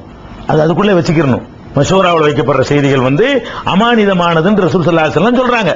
அது நம்பிக்கைக்குரியவனா இருக்கணும்னு சொல்லி இவங்க என்ன நிர்வாக குழு கூடுது, தேர்தல் நிலைப்பாடு எப்படி இருக்கும், சிச்சுவேஷன் எப்படி போகுதுன்னு பேசுறோம். அப்ப பேசும்பொழுது காதர் மீது பேச்சு வருது. அப்ப நான் தான் அதை கூட சொல்றேன், வேலூருக்கு நான் ஜும்மாவுக்கு போயிருந்தேன், தௌஹீத் பள்ளி வேலூர்ல இருக்குது, போயிருக்கும்போது எங்க பார்த்தாலும் உதயசூரியனா வரைஞ்சிருக்குது, காதர் மீதனுக்கு சின்ன உதயசூரியன், திமுக காரங்க உயிரை கொடுத்து வேலை செய்யறாங்க, பாமக வேலை செய்யறாங்க, இவர் செலவழிக்காட்டாலும் இவர் ஜெயிப்பாரு, ஜெயிக்கிறதுக்கான வாய்ப்பு இருக்குது அப்படின்னு பேசிட்டு இருக்கிறோம். அப்ப அந்த கருத்துல நான் சொன்னதெல்லாம் மறுக்கலாம் இல்ல, இவர் என்ன பண்ண நினைக்கிறாருன்னு கேட்டா, அதாவது காதர் மைதினை இவர் சேர்த்துக்கிட்டு அவரை எனக்கு எதிராக திருப்பு இருக்கு, அப்படி அப்படி அதுக்காக வேண்டி காதர் மைதினை இருந்தால் இடைஞ்சல் என்று சொன்னார் அப்படின்னு ஆள் பிடிக்கிற வேலைக்காக இதை சொல்றாரு. இதெல்லாம் ஒரு சந்தர்ப்பவாத பேச்சுன்னு வைங்களேன். இந்த கருத்து அவர்களும் சொன்னாங்க, காதர் மைதி மன்னிப்பு நம்மள்ட்ட கேட்கலன்னு சொன்னா நம்ம அவனை ஆதரிக்க கூடாது என்ற வார்த்தையெல்லாம் சொன்னாங்க. அது என்ன அவங்க சொன்னதுனால வரம்பு மீறலாம், அவர்கள் வரம்பு மீறி விட்டார்களே. ஆனால் அதே அளவுக்கு நீங்களும் மீறுங்கள். மசூராவில் உள்ள நானும் சொல்றேன். இப்ப நான் சொன்னேன் காதர் மைதீன் என்பவர் சமது சாஹிபில் இருந்து வேறுபட்டவராக காட்சியளிக்கிறார். அவர் மக்கள் அணுக மாட்டார். காதர் மைதீனை பொறுத்த வரைக்கும் அவர் கீழே இறங்கி பழகிற காட்சியை நம்ம பார்க்கிறோம். யார் வேண்டாலும் அவரை நெருங்க முடிகிறது. இப்படிப்பட்ட ஒரு நிலையில இருக்கும் பொழுது அவர் எம்பியாவும் ஆகிவிட்டாரையானால் அவரால் சில காரியங்களையும் சாதித்து கொடுக்க முடியும். அப்ப தமுமுகவை நாடி வந்தவர்கள் அவர் இன்னும் தமுமுகவில் இப்ப இருக்கிறாங்களா இவர்களை விட எளிமையா நெருங்கி பழகுவார். இப்ப இருக்கிற நிர்வாகிகளை விட ரொம்ப நெருங்கி எளிமையா பழகுவார். அது பின்னடைவை ஏற்படுத்தும் சொன்னேன். இது தப்பா? இதுல என்ன, இது மசூராவில் சொன்ன ஒரு விஷயம். அதை பெரிய காதர் மைதீனுக்கு இப்படி சொன்னாரு, காதர் மைதீனை கிளப்புற ஒவ்வொரு ஆளையா சாவி கொடுத்து எனக்கு எதிராக தனியா என்னை விட்டுட்டு எல்லாரும் அணி சேர்க்கிறதுக்காக இந்த வார்த்தை யூஸ் பண்றாங்க. அது மசூராவில் சொன்னது, அதை மறக்கவும் மாட்டேன். சொன்ன விஷயத்தை என்ன நீங்க அம்பலப்படுத்தினா எங்கேயும் நான் சொல்லத்தான் செய்வேன். சொன்னது சொல்லத்தான் செஞ்சேன், இந்த அர்த்தத்தில் சொன்னேன். அது உண்மையும் கூட. அவர் ஜெயிச்சு வந்தாருன்னு சொன்னா உங்களை விட நல்ல அணுகுவார் என்பது உங்கள்கிட்ட சொல்லி திருந்துவீங்கிறதுக்காக சொன்னேன். அடுத்தது இந்த தேர்தல் நிலைப்பாடு இருக்கு பாருங்க, அதாவது கருத்து சொல்வதா வேண்டாமா, அதை பின்னாடி மாத்திக்கிட்டோம். முதல்ல கோயம்புத்தூர் பொதுக்குழு முடிவெடுத்தோம், கருத்து சொல்வதில்லை 3 வருஷத்துக்கு. 3 வருஷத்துக்கு இடையில இந்த தேர்தல் வந்தது. அதனால நிர்வாக குழு கூட்டத்தில் நாங்கெல்லாம் வலியுறுத்தினோம். 3 வருஷம் சொன்னீங்கல்ல வாயை திறக்கிறது இல்லைன்னு, இப்ப ஏன் வாயை திறக்கிறீங்க, கொடுத்த வாக்கை காப்பாத்துங்கன்னு நான் நின்றேன். நான் உறுதியா நின்றேன், பாக்கரும் உறுதியா நின்றாரு. அதை மாற்றக்கூடாது என்பது உறுதியா நின்றோம். அதை கமிட்டியில பேசும்போது அவங்க மாற்று கருத்து சொன்னாங்க, ரவுண்ட் வந்துச்சு, கடைசியில எல்லாரும் கன்வின்ஸ் ஆகி நம்ம கருத்து சொல்ல வேணாம்னு முடிவு எடுத்துட்டோம். அதுக்கப்புறம் இவர்கிட்ட வந்து யாரோ ஒரு பேராசிரியர் சொன்னாராம், இந்த மாதிரி இது கருத்து சொல்லாம நீங்க இருக்கக்கூடாது, கருத்து சொன்னா தான் சரியா வரும்னு சொன்னாரு. மறுபடியும் மாத்தணும்னு வந்தாரு. நான் சொன்னேன், மாத்துறாங்க ரீசன் இருக்கணும், மாத்திரனா என்ன இருக்கணும், ரீசன் இருக்கணும். இப்ப ஒரு ரீசனும் ஏற்படவில்லை. பொதுக்குழுல ஒரு முடிவு எடுத்தோம், அதை மாற்றுவதற்கு ஏற்ற எந்த ஒரு ரீசனும் ஏற்படவில்லை. அதனால மாற்றக்கூடாதுன்னு சொல்லிவிட்டு அப்படி நிர்வாக குழு கூட்டணும்னு என்ன சொல்றாரு. நிர்வாக குழு கூட்ட முடியாது. நிர்வாக குழு கூட்டினா அதே மாதிரி கருத்து வேறுபாடு வரும். பொதுக்குழு கூட்டி நீங்க வேண்டாம் மக்கள்கிட்ட கேளுங்க, பொதுக்குழு வேண்டாம் மாத்திக்கிறட்டும் சொல்லி நானே அந்த கருத்தை சொல்லிட்டு சொன்னேன். ஆனால் பொதுக்குழுல நிர்வாக குழு சார்பா ஒரு முடிவு எடுத்து போய் சொல்லக்கூடாது. நான் வந்து வேணாங்கிற கருத்தை நான் சொல்லுவேன், வேணுங்கிற கருத்து நீங்க சொல்லுங்க. எந்த கருத்து மக்களை வென்றெடுக்க முடியறாங்களோ, யார் வென்றெடுக்கமோ வென்றெடுத்துட்டு போகட்டும் அப்படிங்கிற மாதிரி டைப்ல பொதுக்குழு கூட்டுங்கன்னு சொல்லிட்டேன். எதுக்கு கருத்து சொல்றது வேண்டுமா வேண்டாமாங்கிறதுக்காக வேண்டி. அதுக்கடையில் என்ன நடக்குன்னு கேட்டா, இடஒதுக்கீடு அறிவிச்சிட்டாங்க. இடஒதுக்கீடு தருவதாக தேர்தல் அறிக்கையில திமுகவுல அதுக்கு போராடுவோம் முஸ்லிம்களுக்குன்னு குறிப்பிட்டு அறிவிச்சிட்டாங்க. அப்ப நானே நினைக்கிறேன், நான் மனசுல நினைக்கிறேன், இடஒதுக்கீடுன்னு அறிவிச்ச பிறகு ரீசன் ஏற்பட்டுருச்சு. மாற்றுவது ரீசன் இல்லாம மாத்த நினைச்சாங்க பாருங்க, அது தப்புன்னு நான் சொன்னேன். இப்ப ரீசன் இருக்கு. இதான் தமுக ஆரம்பிச்ச நோக்கம். அந்த நோக்கத்தை வெற்றி பெறக்கூடிய அளவுக்கு ஒரு அறிக்கை வந்திருக்கிறது. அடுத்த ஆளுங்கட்சியா வரக்கூடிய ஒரு கட்சியா இருக்கிறது. அப்படிப்பட்ட ஒரு பெரிய கட்சி அறிவித்திருக்கும் பொழுது நம்ம வந்து கருத்து சொல்வதில்லை என்பது சரியில்லை. ஆனா நாம தான் நிர்வாக கமிட்டில ரொம்ப வற்புறுத்திட்டோம். ஆனா நம்மளே மாத்துவோம் நான் நினைச்சுக்கிட்டு இருக்கும் பொழுது, நினைச்சுக்கிட்டு இருக்கோம், பாக்குற வீட்டுல வந்து நுழைகிறார். இதே கருத்தை என்கிட்ட சொல்றாரு, நம்ம தான் அந்த கருத்தை உண்டாக்கணும், பொதுக்குழுவில் உறுதியா நிக்கணும் நம்ம சொன்னோம். இப்ப அந்த இடஒதுக்கீடு வந்துருச்சு, இப்ப நம்ம மாத்தாம இருந்தா அநியாயம்.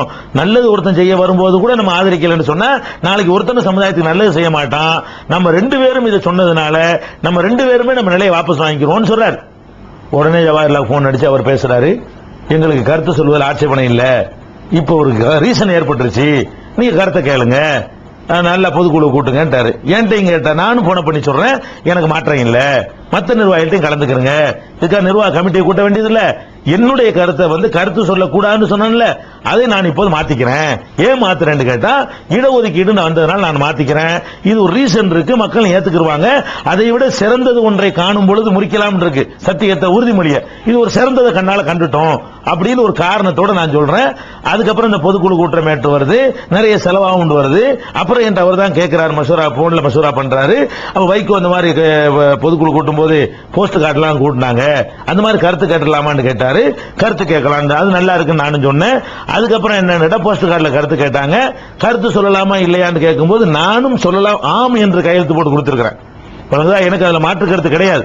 அன்னைக்கு மாற்று கருத்து இருந்துச்சு, இன்னைக்கு மாற்று கருத்து இல்ல. கருத்து சொல்லணும் என்பதுல நானும் கூட என் கார்டு கூட அப்படித்தான் இருக்கு, நீங்க எடுத்து பாத்துக்கலாம், விரும்பி பண்ணிக்கலாம், அந்த மாதிரி சொல்லி இருக்கிறேன். ராஜா கனி கூட என்கிட்ட வந்து கேட்டாரு, நீங்க என்ன ஆமுடு போட்டுக்கிறீங்க, ஆச்சரியமா இருந்துச்சுன்னு சொல்லி இந்த கார்டை பார்த்துட்டு வந்து கேட்டாரு, என்னப்பா மாற்று கருத்து, ஏன் தப்பு தப்பா பிரச்சாரம் பண்றீங்க, நான் என்னமோ எல்லாத்துக்கும் எதிரி மாதிரி கொண்டு போறீங்கன்னு நான் சொன்னேன் ராஜா கனிட்ட. அவர் இப்ப எப்படி சொல்லுவாரா சொல்ல மாட்டாரா எனக்கு தெரியாது. அன்பிற்குரிய சகோதர சகோதரிகளே, முடிவாக சில வார்த்தைகளை உங்களுக்கு நான் சொல்லிக்கொள்ள விரும்புகிறேன். இந்த சீடிக்களை நீங்கள் முழுமையாக பார்த்திருப்பீர்கள், பார்த்து விட்டீர்கள். இதிலிருந்து உங்களுக்கு உண்மை பளிச்சென்று தெரியும். தமுகவில் இருந்து இந்த தௌஹீத் பிரச்சாரமும் தௌஹீத் செயல்பாடுகளும் பின்னடைவு என்று வீண் பழி சுமத்தி என் மீதும் தௌஹீத் தாயிகள் மீதும் தௌஹீத் ஜமாத் மீதும் நிர்வாகிகள் மீதும் பழி சுமத்தி அனைவரையும் வெளியேற்ற வேண்டும் என்று அவர்கள் திட்டமிட்டிருந்தார்கள். அதற்கு பொய்யான காரணங்களை கற்பித்தார்கள் என்பது சந்தேகத்திற்கு இடமில்லாத வகையில் உங்களுக்கு தெரியும். வெறுமனே இந்த பேப்பர்களை வைத்துக்கொண்டு எழுத்துக்களை வைத்துக்கொண்டு உங்கள்கிட்ட ஒரு சில நியாயங்களை கற்பித்துக் கொண்டிருக்கிறார்கள். உண்மை நிலை என்னன்னா இதுதான். நீங்க பாத்தீங்க, எல்லாரும் உங்களுக்கு வாக்குமூலங்களை பாத்தீங்க, தௌஹீதுக்கு எதிராக எப்படி செயல்பட்டார்கள் பாத்தீங்க. இதுதான் நடந்த விஷயங்கள். இந்த நேரத்தில் உங்களுடைய கடமை என்ன? இஸ்லாத்துல வந்து இந்த ரெண்டும் சரிங்கிற அதெல்லாம் கிடையாது. எனக்கு இதுவும் வேணும் அதுவும் வேணும் அப்படிங்கிற ஒரு நிலையை சில பேரை தேர்வு செய்கிறார்கள். ரெண்டு வேணுங்கிறது எப்பன்னு கேட்டா, ரெண்டுக்கு மத்தியில பாரதூரம் இல்லாமல் இருக்கும் பொழுது, ரெண்டுமே நேர்மை, ரெண்டு பக்கமும் தவறும் சரியும் கலந்து இருக்கும் பொழுது அந்த மாதிரி ஒரு நிலை எடுக்கலாம். இப்ப உங்களுடைய கடமை என்னன்னு கேட்டா, நீங்க உன்னிப்பா கவனிங்க. இதுல ஒரு சாரார் அநீதி இழைக்கப்பட்டிருக்கிறார்கள். எந்த சாரார்? யார் இதை உருவாக்குவதில் அதிக பங்களித்தார்களோ, அதிக பணம் செலவழித்தார்களோ, அதிக தியாகம் செய்தார்களோ, அதிகமாக ஊர் ஊரா போய் பிரச்சாரம் பண்ணினார்களோ, இது வளர்ப்பதற்காக அதிகம் சிறைச்சாலை சென்றார்களோ, அந்த சகோதரர்களுக்கு அநீதி இழைக்கப்பட்டிருக்கிறது. அவங்களுடைய செயல்பாடுதான் எங்கள் வளர்ச்சிக்கு முட்டுக்கட்டை என்று யார் வளர்ச்சிக்கு வந்து உறுதுணையா நின்றார்களோ அவர்கள் வளர்ச்சிக்கு முட்டுக்கட்டை என்று சொல்லி பழி சுமத்தி திட்டமிட்டு இந்த காரியத்தில் இறங்கி இருக்கிறார்கள் என்பது சந்தேகத்துக்கு இடமில்லாமல் உங்களுக்கு தெரியும் பொழுது என்ன செய்யணும் தெரியுமா?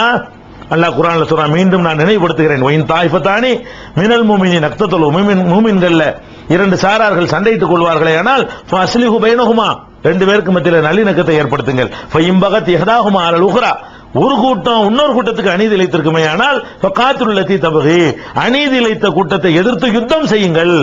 இது அல்லாஹ்வுடைய கட்டளை. நான் அநீதி இழைத்திருந்தால், தௌஹீத் ஜமாத் அநீதி இழைத்திருந்தால், இந்த தமுமுக வளர்ச்சியை நாங்கள் கெடுத்திருந்தால், அப்படி நீங்கள் உண்மையிலேயே ஆதாரத்தோடு நம்பினால் எங்களை எதிர்த்து நிற்பது உங்களுடைய கடமை. அதையே அவர்கள் செய்திருந்தார்களே ஆனால் உங்கள் கடமை இதுவும் வேண்டும் அதுவும் வேண்டும் என்பதல்ல, அதை எதிர்த்து நின்று ஆக வேண்டும். காத்திலுங்கிற வார்த்தையை எல்லாம் யூஸ் பண்றாங்க. யுத்தம் செய்யுங்கள், போர் செய்யுங்கள். அப்ப யார் இந்த மாதிரி வரம்பு மீறுகிறார்களோ அவர்களுக்கு எதிராக யுத்தம் செய்யுங்கள் என்பதுதான் உங்களுடைய கடமை. ரெண்டு வேணும், ரெண்டு நம்ம தான் உண்டாக்கிட்டோம், நம்ம தானே உண்டாக்கிட்டோம், நம்ம தான் ஒரு பிள்ளையை பெற்றோம், நம்ம தான் வளர்த்தோம், நம்மளே செருப்பு கட்டி அடிச்சுட்டா நம்ம அப்படி சொல்ல முடியுமா? அப்புறம் நம்மளே செருப்பு கட்டி அடிச்சு நம்மளே தெருவில் தள்ளிவிட்டாங்க, அப்புறம் என்ன செய்யணும்? அது தன்மானமான ஒரு முடிவை தானே எடுக்க முடியும். அதை பேச முடியுமா? நம்ம தான் கல்யாணம் பண்ணோம், நம்ம பொண்டாட்டி தான், அது கரெக்ட், பத்தினியா இருக்கிறவங்க தான் பொண்டாட்டி. அந்த மாதிரி சில விஷயங்கள் இருக்கு. நம்ம தான் உண்டாக்கணும், நம்ம தான் உண்டாக்கணும்னு சொல்லிக்கிட்டு அது அநியாயம் செஞ்சாலும் ஆதரிக்கிறதுங்கிறது ஒரு இஸ்லாத்தில் ஒரு நிலை கிடையாது. இந்த ஒரு நிலையை நீங்கள் உணர்ந்து கொள்ள வேண்டும். சத்தியத்தின் பக்கம் நில்லுங்க. நாங்க ஆள் பிடிக்க, நாங்க அரசியல்வாதிகள் கிடையாது, எங்களுக்கு ஆள்லாம் தேவை கிடையாது, நாங்க ஓட்டு பொறுக்க வரமாட்டோம். அதுல இருக்கும்போது நாங்க வரல, எங்களுக்கு அதெல்லாம் தேவையில்லை. ஆனால் நீங்கள் மறுமையில் ஒரு கேள்விக்குரியவர்கள் ஆகாம இருக்க வேண்டும் என்றால் எது சத்தியமோ அதன் பக்கம் நில்லுங்கள், எது அசத்தியமோ அதை தைரியமாக துணிவாக தெளிவாக எதிர்த்து நில்லுங்கள் என்பதை உங்களுக்கு ஒரு வேண்டுகோளா வைத்துக் கொள்கிறேன். அடுத்து இன்னொன்னு, இந்த மாதிரி பதிலுக்கு பதில் இதெல்லாம் நீங்க எடுத்து பார்த்தீங்கன்னு சொன்னா இது நம்ம சைடுல இருந்து ஆரம்பிக்கவே இல்லை. ஆரம்பம் எங்க இருந்து வருதுன்னு கேட்டா, நாம தௌஹீத் தான் காரணம்டாங்க, எழுதி தந்தாங்க, அந்த காரணத்தை நான் சொல்லிட்டு இருக்கேன் தவிர புது காரணம் எதையும் சொல்லல. ஆலந்தூர்ல பேசும்போது அது பல்லாவரத்தில் அதான் சொன்னேன், செயற்குழுலையும் அதான் சொல்லியிருக்கிறோம், திருச்சி செயற்குழுலையும். அப்ப வேற பொது காரணங்கள் நாங்க சொல்லவே இல்லை. அவங்க தான் இப்ப என்ன பண்றாங்கன்னா, எந்த காரணத்தை அன்றைக்கு சொன்னார்களோ அதை விட்டு விட்டு புதுசு புதுசா காரணங்களை கற்பனை செய்து பொய்களை பரப்பிக் கொண்டு பேரங்கிறாங்க, பீஸுங்கிறாங்க, பெருநாளுங்கிறாங்க, தௌஹீதுங்கிறாங்க, என்னென்னமோ சொல்லி மேலப்பாளையங்கிறாங்க, வேணுங்கிறாங்க, என்னென்னமோ புது புது காரணங்களை எல்லாம் கற்பித்துக் கொண்டு இல்லாத பொருள் அதெல்லாம் என்ன செய்ய டாமினேட் பண்றாங்க, கர்வங்கிறாங்க, மண்டக்கணங்கிறாங்க, சனியம் தொலைச்சுங்கிறாங்க, டார்ச்சருங்கிறாங்க, இப்படி எல்லாம் புதுசு புதுசு வாதங்களை எல்லாம் எழுப்பி கொண்டிருக்கிறார்கள். அவர்கள் சொல்வதற்கு பதில் தான் நாங்கள் சொல்லிக் கொண்டிருக்கோம். இப்ப புதுசா எதையும் வைக்கல. அவர்கள் மாதிரி நாங்கள் இறங்கினா ரொம்ப அசிங்கப்பட்டு போயிருவாங்க, நாங்க இறங்க மாட்டோம். அது எங்களுக்கு இஸ்லாம் கட்டுத்த பண்பாடு இல்லை. அவங்க சொன்னதுக்கு பதில் சொல்லி இருக்கிறோம். அநேகமா இன்ஷா அல்லாஹ் இதான் நான் கடைசியா இருக்கும். இது மாதிரியான காரியம் இனிமே அவர்களுக்கு பதில் சொல்லுவதோ சொல்ல வேண்டியலாம் சொல்லியாச்சு.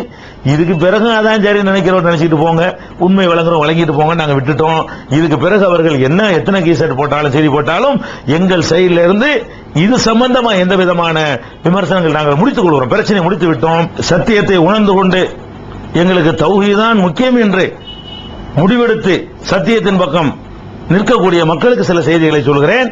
இது சத்தியம் என்று தெரிந்த பிறகு இடையில ஏற்பட்ட அந்த தொய்கள்லாம் நீக்கி பட்டி தொட்டி எங்கும் நிரந்தர நரகத்திற்கு ஆளாகிற பாவத்தை செய்து கொண்டிருக்கிற நம்ம மக்கள், அவர்களை எல்லாம் அதிலிருந்து மீட்டெடுத்து, விதத்தில் கிடைக்கிறவர்களை மீட்டெடுத்து, வரதட்சணை கொடுமைகள் மூழ்கி இருக்கிற மக்களை மீட்டெடுத்து, எல்லா தீமைகளிலிருந்து மக்களை விடுவிப்பதற்காக நம்முடைய பிரச்சார பணிகளை முன்பு இருந்ததை விட பல நூறு மடங்கு முடுக்கிவிட வேண்டிய வேலை உங்கள் தலையிலே சுமத்தப்பட்டிருக்கிறது. இதை விளங்கிக் கொள்ள வேண்டும்.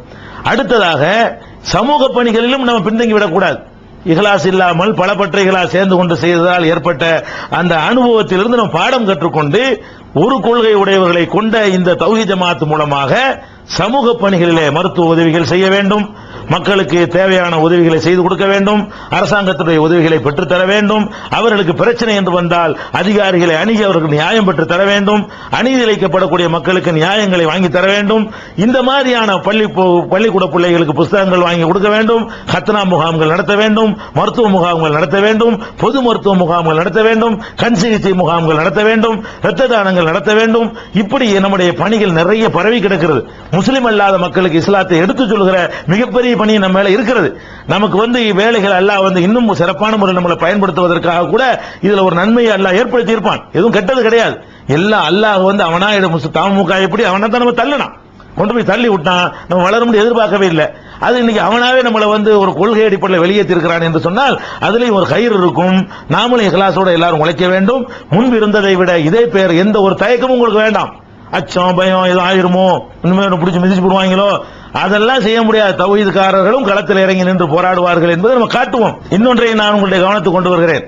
இப்ப தௌஹீத் ஜமாத் என்ற பெயரில் செயல்படுமோ நமக்கு சங்கடங்கள் ஏற்படுமோ, நம்மால் அந்த பணிகளை செய்ய முடியாமல் போய்விடுமோ என்றெல்லாம் சிலருக்கு தயக்கம் இருக்கலாம். அந்த தயக்கம் தேவையில்லை. ஏனென்றால் தமிழ்நாடு முஸ்லிம் முன்னேற்ற கழகத்தை ஆரம்பிப்பதற்கு முன்னாடியே அம்மா தௌஹீத் சார்பாக, ஜாக் சார்பாக மேலப்பாளையத்தில் தடா எதிர்ப்பு பேரணியை நடத்தி பல்லாயிரக்கணக்கான மக்களை நம்ம திரட்டி இருக்கிறோம். நமக்கு தான் அந்த போர்க்குணம் இருக்கிறது.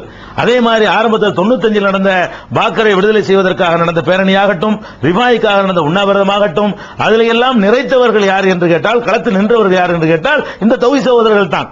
தௌஹீத் சகோதரரை வச்சுதான் இந்த இயக்கம் வளர்ந்தது. நம்ம தான் களத்தில் நிற்போம், நம்ம தான் ஜெயிலுக்கு போவோம், நம்மளால தான் தியாகம் பண்ண முடியும். அப்படிப்பட்டவர்கள் தான் இப்ப வெளியே வந்து நிக்கிறோம். அதனால எந்த தயக்கமும் உங்களுக்கு வேண்டியதில்லை. அதை விட முழு வீரியத்தோடு நம்ம களத்தில் இறங்கி எல்லா காரியத்தையும் இன்னும் சிறப்பாக நம்மால் சாதிக்க முடியும். மறுமையை மட்டும் நம்பக்கூடிய மக்களாக நாம் இருந்தால் வெற்றி நிச்சயமாக நம்பக்கம் இருக்கிறது. அல்லாஹ் ரப்பல் ஆலமீன் அதற்கு உங்களையும் நம்மையும் பயன்படுத்திக் கொள்வானாக. வாஹிரு தாவானா அல்ஹம்துலில்லாஹி ரப்பில் ஆலமீன். அஸ்ஸலாமு அலைக்கும்.